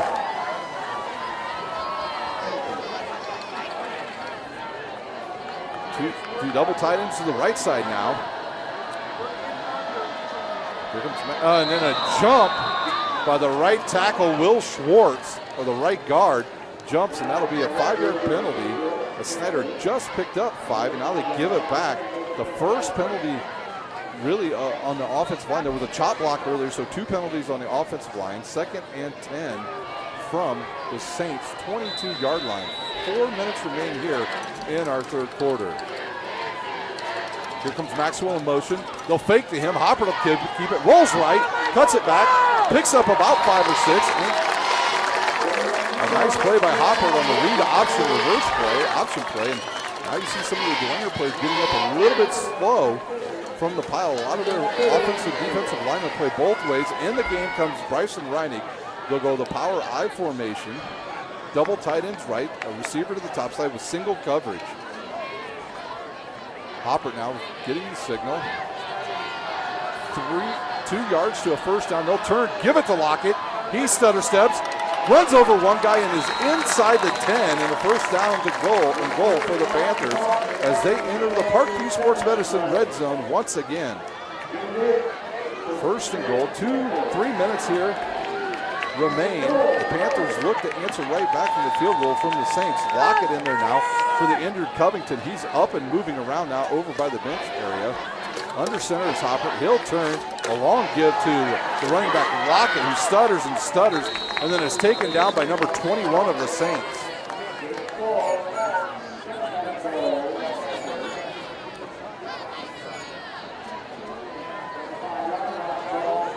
Look up Steele on the tackle. 2nd and goal from the 5.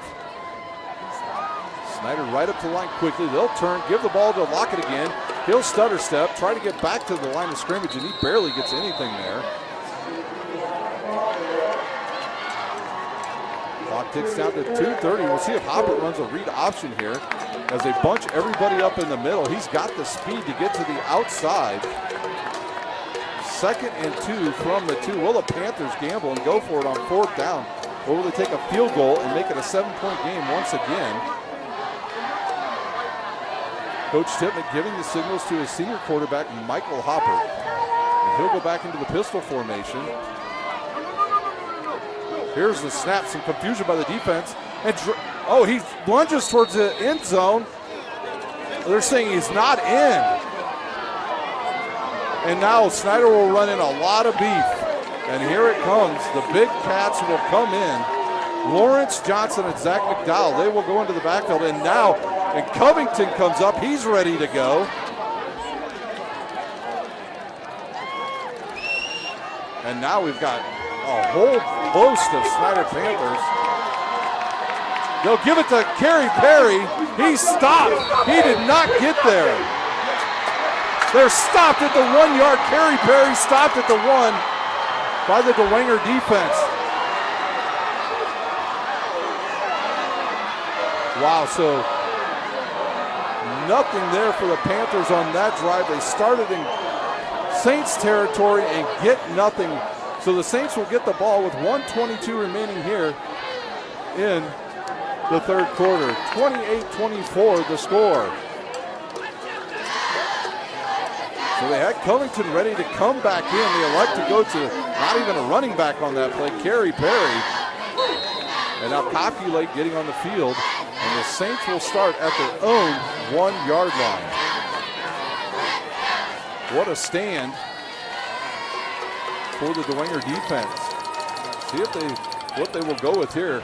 At the ball just barely out of the end zone. Steal under center. Will the Panthers blitz? They'll turn and give the ball quickly to the fullback, and that's a nice push there by the offensive line on the left side, and they'll march it out over the 5 to the 7. Kurt Tippmann gambles instead of taking the for sure 3, goes for it and does not get any points. 28-24 our score here at Spooler Stadium. It'll be second and about 4 yards from the 7. Play clock down to 13, game clock down to 45 seconds. They'll spread out the Snider. This is probably a look for possibly a quarterback keeper here. Luke Owens realizes what's going on for the Panthers. He'll send a guy in motion. And now we've got a flag on the field, and we have a delay again against the Saints, and that'll be a half go distance to the goal. And Snider was completely confused on what kind of defense they were supposed to be in. Owens and Ethan Hoover looking at their defensive coordinator, wondering what we were supposed to be in on that play. But a penalty marches the Saints back about 2 yards. 2nd and 6 from the 5. The play clock is rolling. The game clock is not.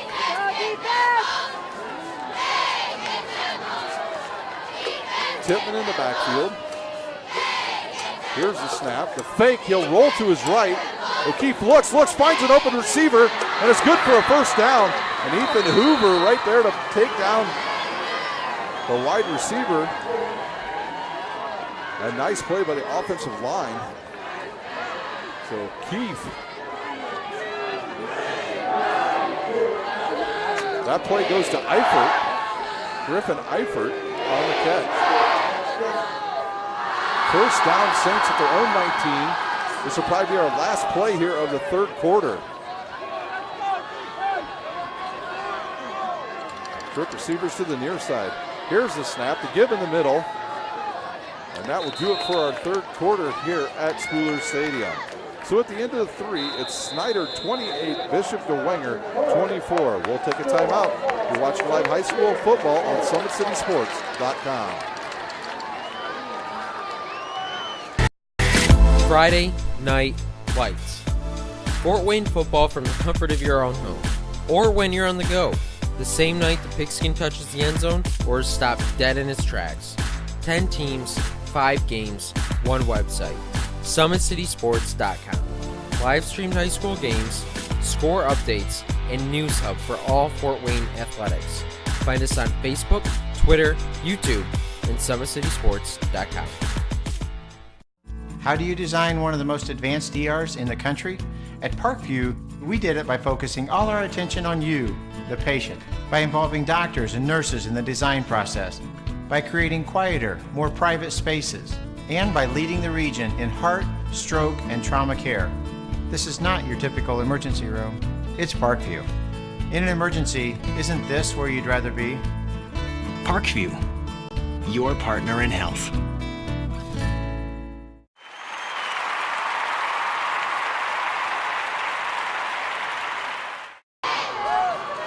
Start of the fourth quarter here at Spooler Stadium. Dwenger has the ball. They trail by 4, but they're on the march again. 2nd and 7 from their 21-yard line. They'll bring back in there. Fake play action, and O'Keefe loses a ball, but catches his own pass. I'm not sure you call that You can't pass to yourself, so it'll be a sack. A loss of 8. And now 3rd and long. 3rd and about 15 for the Saints. They picked it up last time when they found Tommy Steele in the zone. The Panthers need to get some guys rushing the quarterback. They're unable to do it. They've not blitzed one time tonight. Neither Cox nor Dalston Duff has blitzed. Play clock down to 6 again. Under center is the quarterback. Here's the snap, the fake, a play action. He looks left, throws left, finds a receiver out there, and he'll come up with the catch. Dwenger with a first down again as Snider plays zone defense, and O'Keefe burns them again.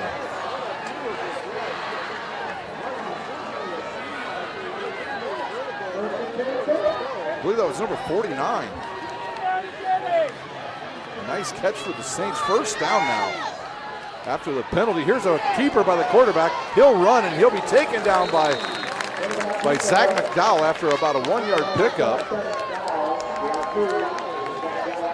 10:50 remains here at Spoolers. The rain starts to pick up a little bit more.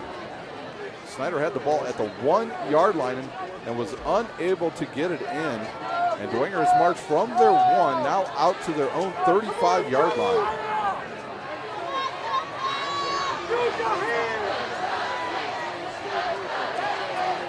Snider 7-0 on the season. The Saints 5-2, but looking to pull off the upset here on senior night for the Panthers. Here's the snap. The give in the middle to Hudson. He's met right in the hole by Brandon Cox and driven back. So Brandon Cox comes in and lays out Jordan Hudson. No gain on the play. 3rd and 8. Actually, they'll say a loss of 1, and we've got a whistle on the field as it looks like Hudson is hurt. The official sees it, and when they see an injured player, they will take a timeout and make sure he gets off the field. The safety of the player is most important here. But Hudson now limping off. We saw Covington come off for the Panthers. 3rd and 7 from the 36. The rain now starting to pick up in earnest here. You can see it in the lights.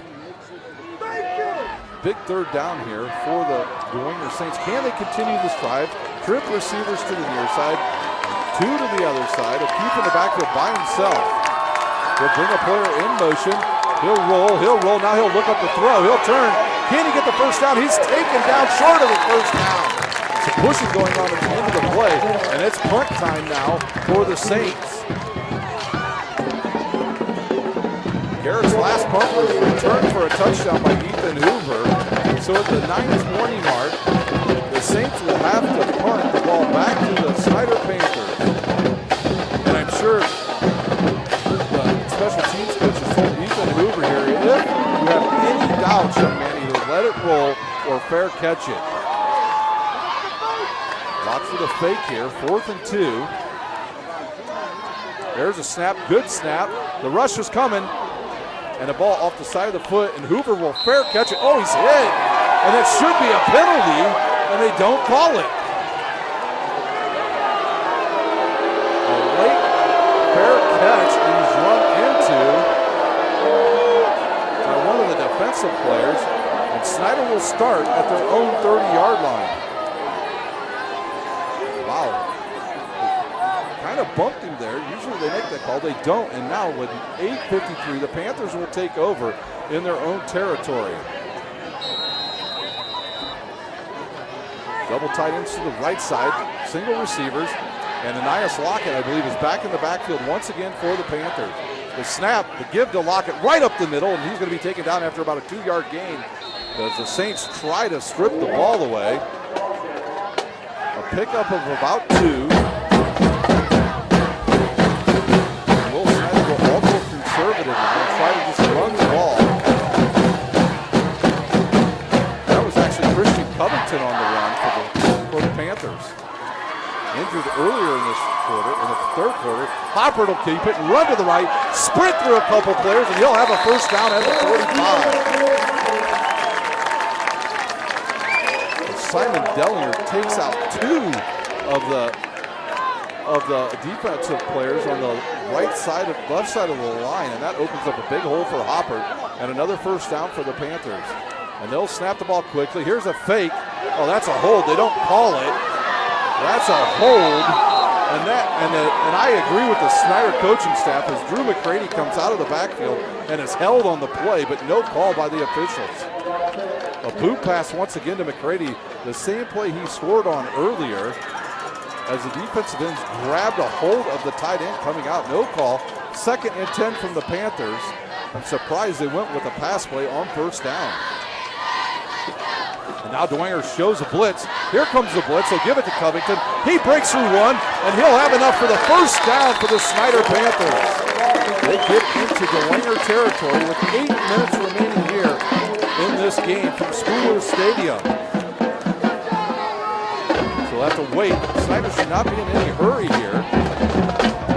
Auburn should use the clock now as they get on the other side of the field. The snap.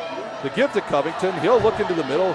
He'll run it right up there, follow all of his offensive line, especially the right side of Schwartz, right behind Big Will Schwartz.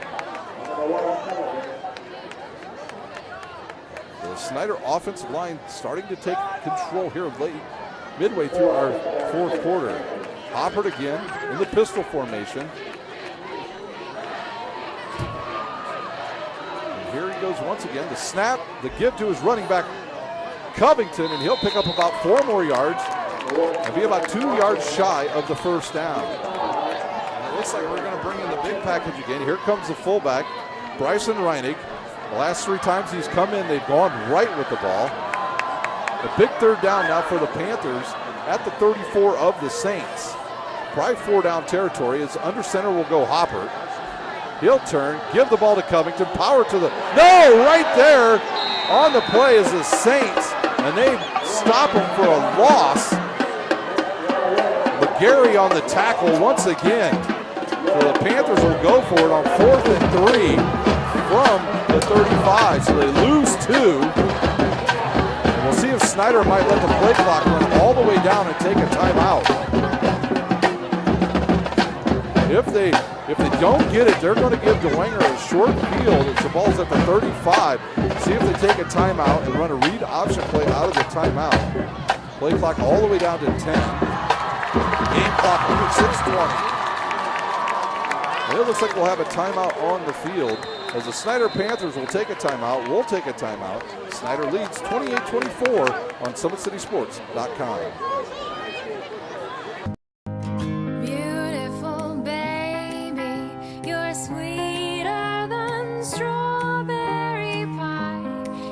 Like the morning, your smile brings the sunshine. The Parkview Family Birthing Centers, with everything you need for baby, plus birth planners, expert physicians, midwives, and more for you. I'm a Parkview mom. You can be too. Learn more at parkviewmom.com.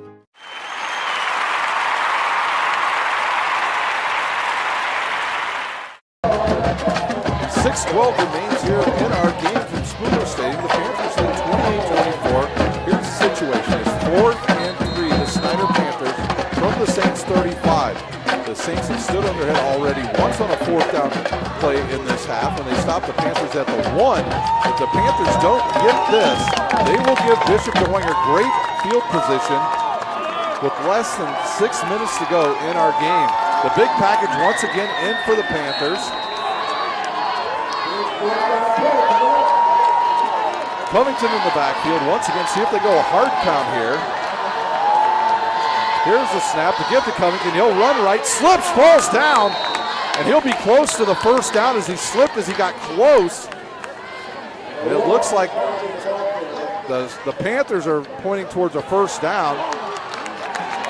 And they give the Panthers a first down. No, they're going to measure it. Coach Schwarzkopf all the way out on the field, and the official telling him to get back on his sideline. We got an official timeout on the field. We'll have us as the chain gang will come out now. This is a big play in the game. The clock down to 6:07. The Panthers thought they had it. Dwenger thinks he's short. Here's the, no, they do not got it. First down, Panthers. Wow, by the nose of the football. The difference between a first down for the Saints and a first down for the Panthers, and now they will have the opportunity to run more clock, and they are at the 33 of the Saints.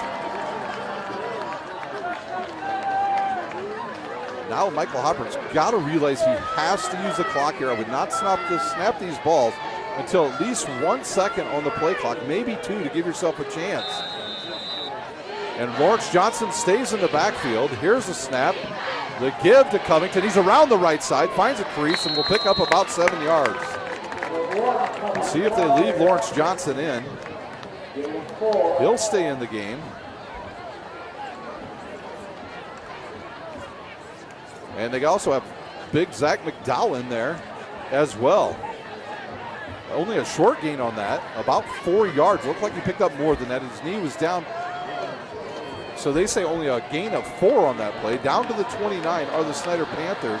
Play clock down to 10. Hopper, no hurry. He'll wait. Take the snap. Give it to Covington. There's a blitz by Dwenger. Covington through the hole. Runs over a couple guys, and he'll have enough for the first down. So Christian Covington shakes off an ankle injury. And the Panthers now in the Parkview Sports Medicine red zone of the Saints at about the 14. 5:12 remains here in our game from Spooler Stadium. And Snider has decided to leave all the big horses on the field. They score here, it may be out of reach. Hopper now letting that play clock go down. He'll hand it to Covington. Here's a trap to the right, and from behind comes Dwenger, and there's a flag thrown in there. Looks like a hold on the Snider Panthers, but it was right where the tackle was made. Holding on the Panthers, so that'll march them back 10 yards from the spot of the foul. And now they'll bring out the big fellas and bring in the wide receivers. But the game clock under 5, 4:47 remains, and that'll march the Panthers all the way back outside the red zone and down to about the 24-yard line of the Saints. First and about 18. Tight end now to the left, tight end to the right. Single receivers. Hopper in the backfield with Covington. The game clock continues to roll. Play clock down to 10. Snap. Here's a boot pass. Hopper will keep it. Run to the sideline. He needs to stay in bounds. Hopper needs to stay in bounds, but he goes out. Not much there for Hopper. And he needs to slide down. Coach Tippmann is pointing, slide down to the ground, young man. That'll stop the clock with 4:24 remaining. Not much of a pickup there. Second and long now. Covington in the backfield with Hopper. Double tight ends. Snap, give to Covington. He looks right, cuts it back to the middle, and is wrapped up quickly. And it'll be third and about 13 or 14 yards for the Panthers. And they just want the clock to continue to run. And the snap will come with about 4:36 remaining. The Panthers have used the timeout here in the second half. Will they go conservative and hand the ball off again and try a field goal here? Or will they put the ball in the hands of their senior quarterback? Play clock down to 10 seconds. And they get a jump on the right side of the defensive line, and that'll be a free 5 yards for the Panthers. Oh, they call it on this. They call it on the Panthers. I think the official made a mistake there. Now the officials converge. They call a legal procedure on the Snider Panthers. The side judge called it on Dwenger.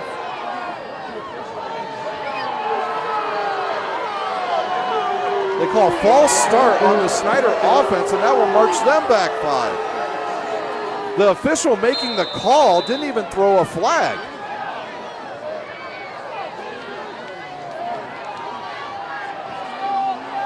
3rd and 18 from the 23 now for the Panthers. I do not understand that call by the officials. The official didn't throw a flag. Only one official threw the flag, and they called the penalty on the Panthers. Here's the snap, straight drop, a blitz. Hopper takes off and runs and is taken down right at about the 24-yard line. Play clock, or game clock ticking down to about 3 minutes to go. And now Jack James will come in to try a field goal. It'll be 4th and 18 from the 23. So this will be a long 40-yard attempt for Jack James. Dwenger will be on the snap. McCready will hold. It'll be kicked from the left hash. Dwenger let the time click down. Snider did the same thing in the first half. Here's a chance for Snider to extend their lead to a 7. Good snap, good hold. The kick is up and good.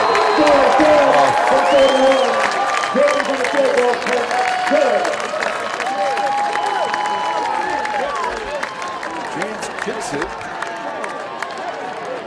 31-24, the Snider Panthers lead. I believe that was a 40-yard field goal.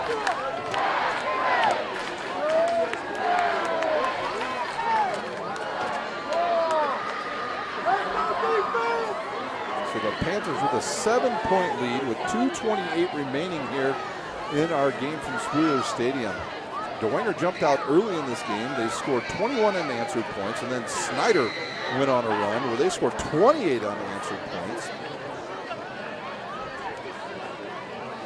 And then Dwenger gets a field goal to cut into that lead, makes it 28-24. And now Snider with a field goal to take the lead by 7, 31-24 with 2:28 remaining in our game here at Spooler Stadium. So the Saints, when they get the ball, they're going to have to go to the air. They've had good success.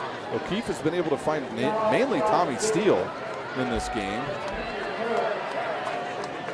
Jack James needs one of his big booming kicks here. No wind to see on the field. The rain has let up a little bit. It's still a slight drizzle. Can the Panthers hold on? They win this game. They are your Summit Athletic Conference champions for the 2nd straight year.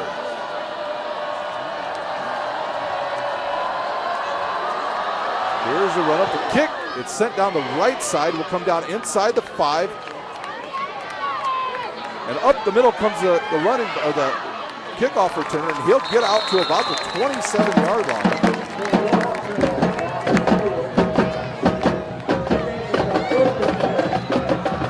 So the Saints will start at their own. Well, we'll mark it at the 28.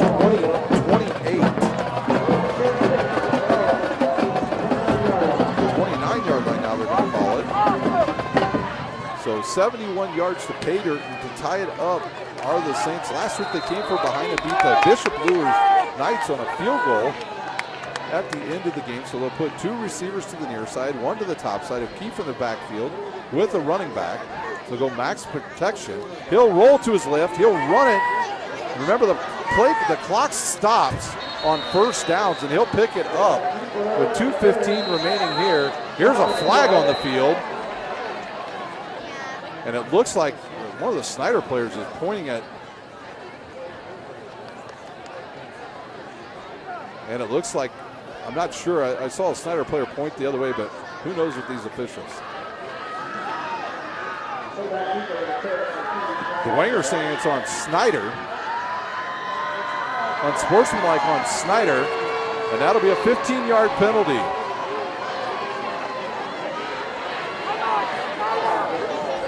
So now the ball will go all the way into Snider territory and all the way down to the Snider 44-yard line.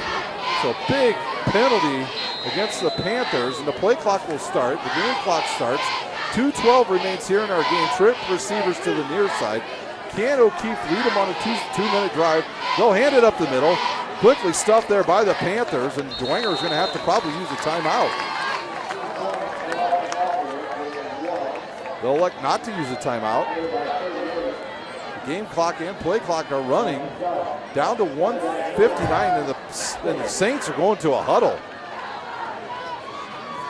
2nd and 8 now for Dwenger from the Snider 43-yard line. 5 receivers now out in formation for Dwenger. Low snap, caught by O'Keefe. He looks left. He'll take off and run, and he'll stumble and fall down. A loss of 4 on it. It'll be 3rd and 12. And now the Dwenger Saints will use a timeout as the ground starts to get really slick out there from the rain. So at 1:23, we've got a timeout. We'll take a timeout. You're watching live high school football on SummitCitySports.com.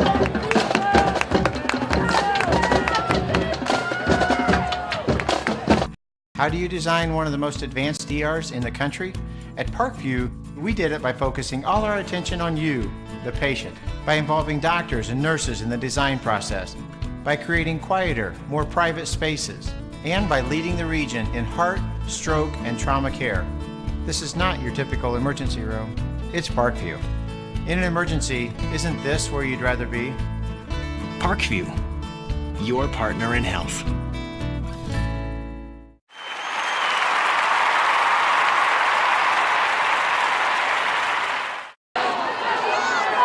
3rd and 12 for the Saints at the Snider 45. Here's the snap. O'Keefe looks. He pump fakes. He'll send it deep. He's got a receiver out there. Steal. And he drops it. It was in the hands, I believe. Oh, and now a flag comes out. Another flag is being thrown so late at the end of the play.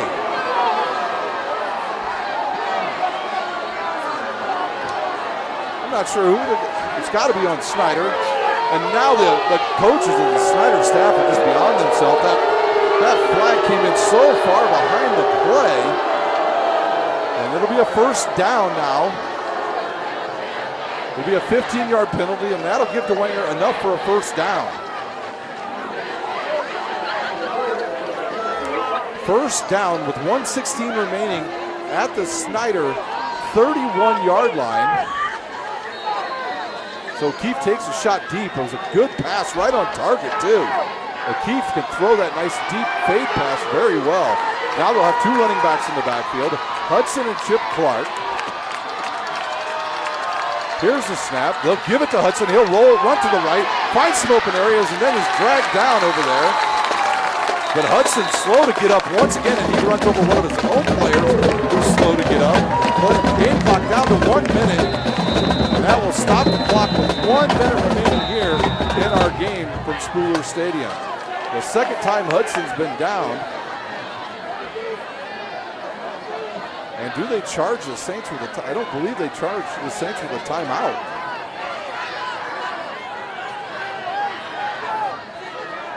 So 3 defensive penalties on this drive against the Snider Panthers have given Dwenger life with 1 minute to go here in our game. O'Keefe making the right reads on almost every pass play tonight. The only one was the one that was picked off by Snider and returned for a touchdown.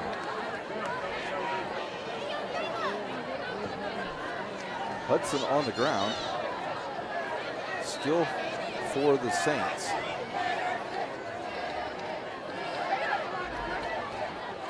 Both teams back out on the field. It'll be 2nd and 5 from the 26 when we resume play. Jordan Hudson now up on his feet, not putting any pressure on his right knee. See if they just bring him to the Snider sideline. They will not. They'll turn and head for the Dwenger. Now when this ball and whistle, when they spot the ball and blow the whistle, the clock will start once again.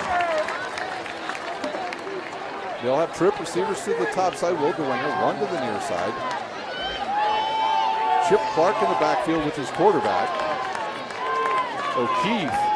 See if O'Keefe throws a fade here to number 84. He's got single coverage here on the near side.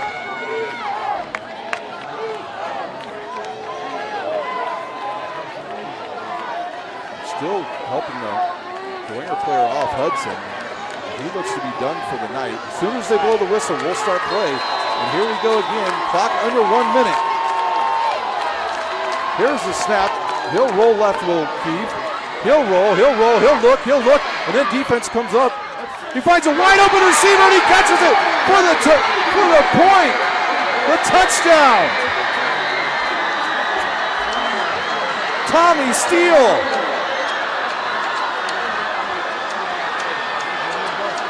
Wow, what a pass from O'Keefe to steal.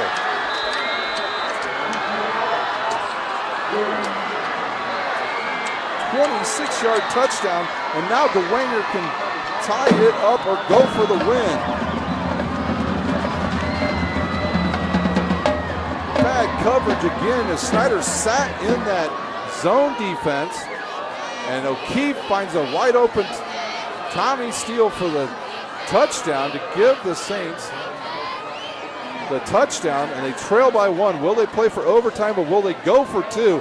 And I know Coach Schwarzkopf, he will go for 2. We saw it in the state championship against Columbus East a few years ago. And now, what will the Saints decide to do? Will they go play action here, or will they just keep the ball in the hands of their quarterback, O'Keefe? They score, they will take the lead with 47 seconds remaining in this game. And they'll bring their big package in the backfield.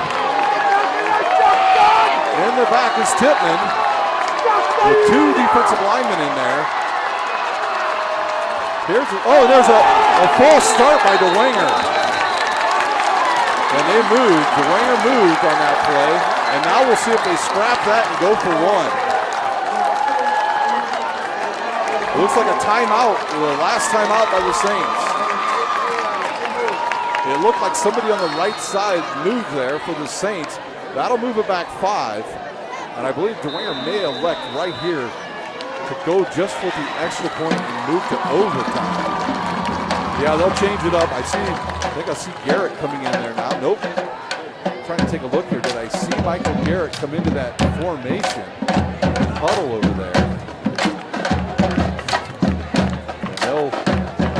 Still not sure what they want to do, are they saying? 47 seconds remains here at Spooner Stadium. O'Keefe to steal from 26 yards out. And yes, it is Michael Garrett now out on the field warming up his play. He makes this. We could be headed to, oh no. Oh yes, now they will do it as he was walking towards the bench. And one of the coaches had to tell the young man to get back out of the field for this extra point. He makes it, we're tied up. If not, the Saints will have to try an onside kick.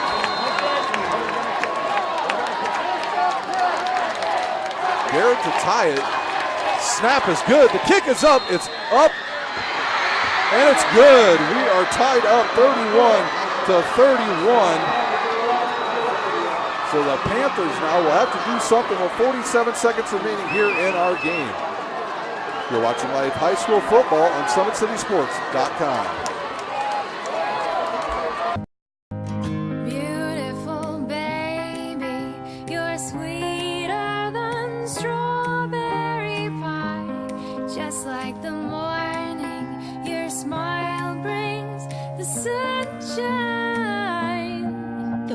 Family Birthing Centers with everything you need for baby, plus birth planners, expert physicians, midwives, and more for you. I'm a Parkview mom. You can be too. Learn more at parkviewmom.com.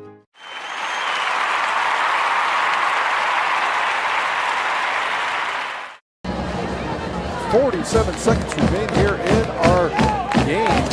The Saints score with 47 seconds to tie it up to get the extra point, and now they will have to kick off to the Panthers. David Dawkins has had some good kickoff returns. See if Dwenger, I think, will try to send it deep. They don't want to give Snider good, solid field position.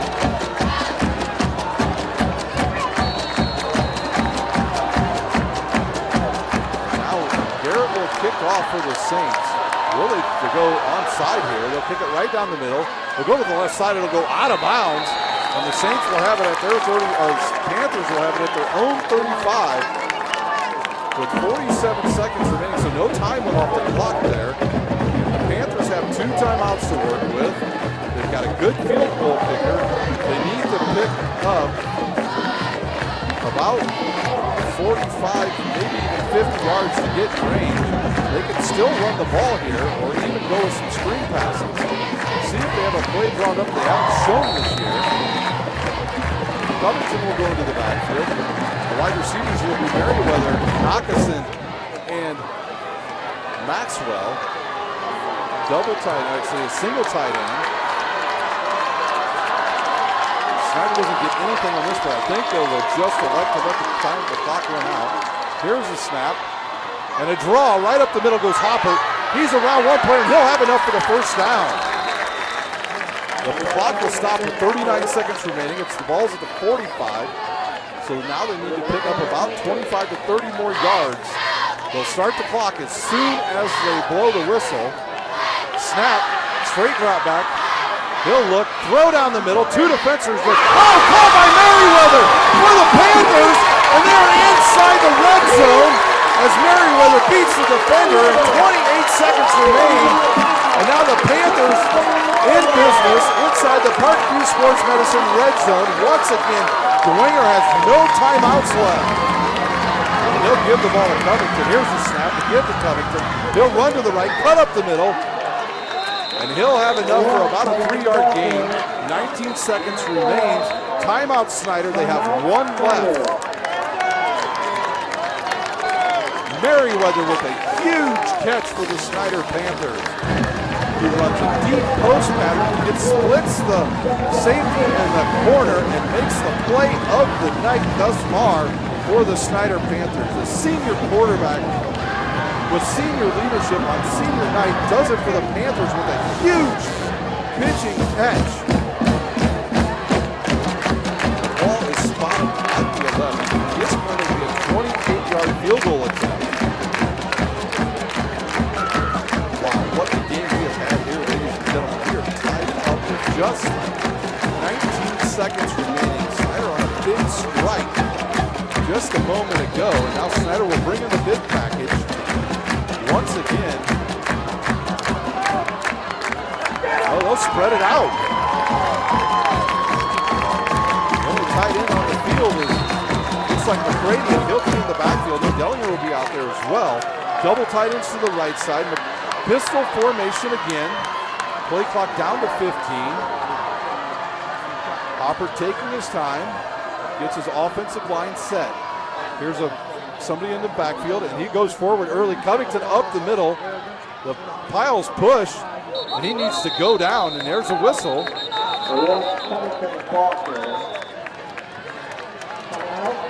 the wingback went in motion a little too early, and now the Panthers will bring out. Well, let's see what they do here. They're going to huddle up. With that timeout, we'll take our final timeout. You're watching high school football on SummitCitySports.com. Kids today are no strangers to video. They've grown up with cable, YouTube, and Netflix. And at Croninger Elementary, they've learned to be a part of the action. With equipment paid for mainly by grants, this magnet school prepares kids for life behind and in front of the camera. See what we do. Visit FortWayneSchools.org. 12 seconds remains here on the game of the night on SummitCitySports.com. The Panthers will come out and try a go-ahead field goal with just 12 seconds remaining. Dwenger will snap. McCready on the hold. They'll spot it from almost right in the middle of the field, almost like an extra point for the senior kicker, Jack James. Right hash. Snap's good. The hold, the kick. It hits the crossbar and goes through. It hit the crossbar and went through the upright. 23-yard field goal by James to give Snider the lead with just 7 seconds remaining here in our game. Wow, 34-31 our score. Snider leads 7 seconds to go. While the ball hit the left crossbar, it had the right spin and barely makes it over the crossbar, and the Panthers lead again by 3. Jack James with the field goal.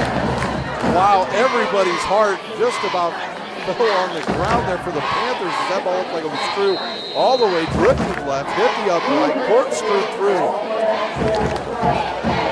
And on senior night, the senior comes up big for the Snider Panthers. Can Dwenger come up with something here on their final? Well, when they catch this ball, the clock will start. 7 seconds. I don't even know if they'll have enough time to even down it, or we'll just have to do a bunch of throw arounds, laterals. the victory bell rings.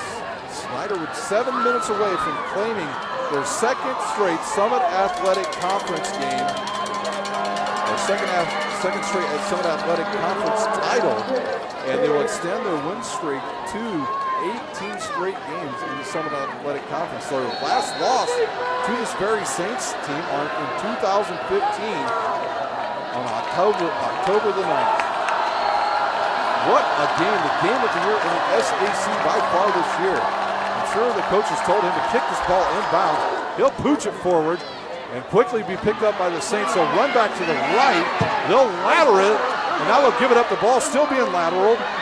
And now they're getting down the left side. They've got one man to beat, and there's another lateral, and the Panthers come up with it. Snider wins 34-31 in a thriller on senior night. What a game we had tonight for you, ladies and gentlemen, on SummitCitySports.com. We'll take a 1 minute timeout and come back and recap the game. Wow, what a game. You've been watching live high school football on SummitCitySports.com.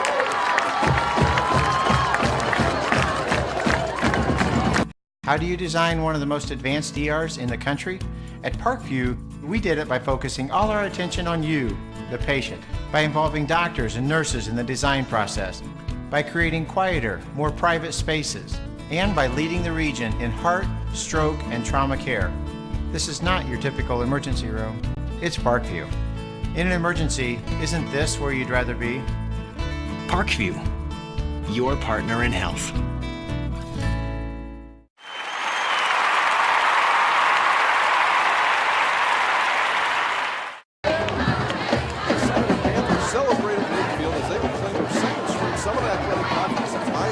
Title as they beat Dwenger tonight in a thriller, 34-31. Here's how the scoring went in the game.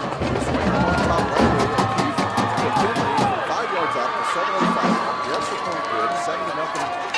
Dwenger at that point. Then at the 2:51 mark in the first quarter, Dwenger once again. Tip goes in from 1 yard. It's 27 yards out. The extra point is good. 14-0 Dwenger at that point. Now in the second quarter, it was Dwenger again at the 7:44 mark. Tip runs it 2 yards out. Yeah, it's an 8-yard drive. The extra point is good. And then Snider started their own momentum at the 5:58 mark. Covington runs it in from 2 yards out. That got the 64-yard drive. The extra point was good. 21-7 Dwenger at that point. And then just 22 seconds later, Dalston Duff picks off an O'Keefe pass, returns it 45 yards for a touchdown. Extra point is good. 21-14 Dwenger at that point. And then with just 14 seconds remaining, the Saints had to punt. The punt was off the side of the foot of the kicker, but Ethan Hoover comes up, scoops up a high hop, and runs it back. 75 yards for a touchdown. The extra point was good, and we were tied up at 21 at halftime. Then it was Snider on the board at the 10:23 mark of the third quarter, and Hopper hit McCurdy on a 30-yard touchdown pass that got the 57-yard drive. The Snider Panthers extra point was good, 28-21 the Panthers at this point. And with 5:58 remaining in the third quarter, Michael Garrett gets a 25-yard field goal, and that sends it to 4. The Panthers lead. And Jack James answers with his own 45-yard field goal.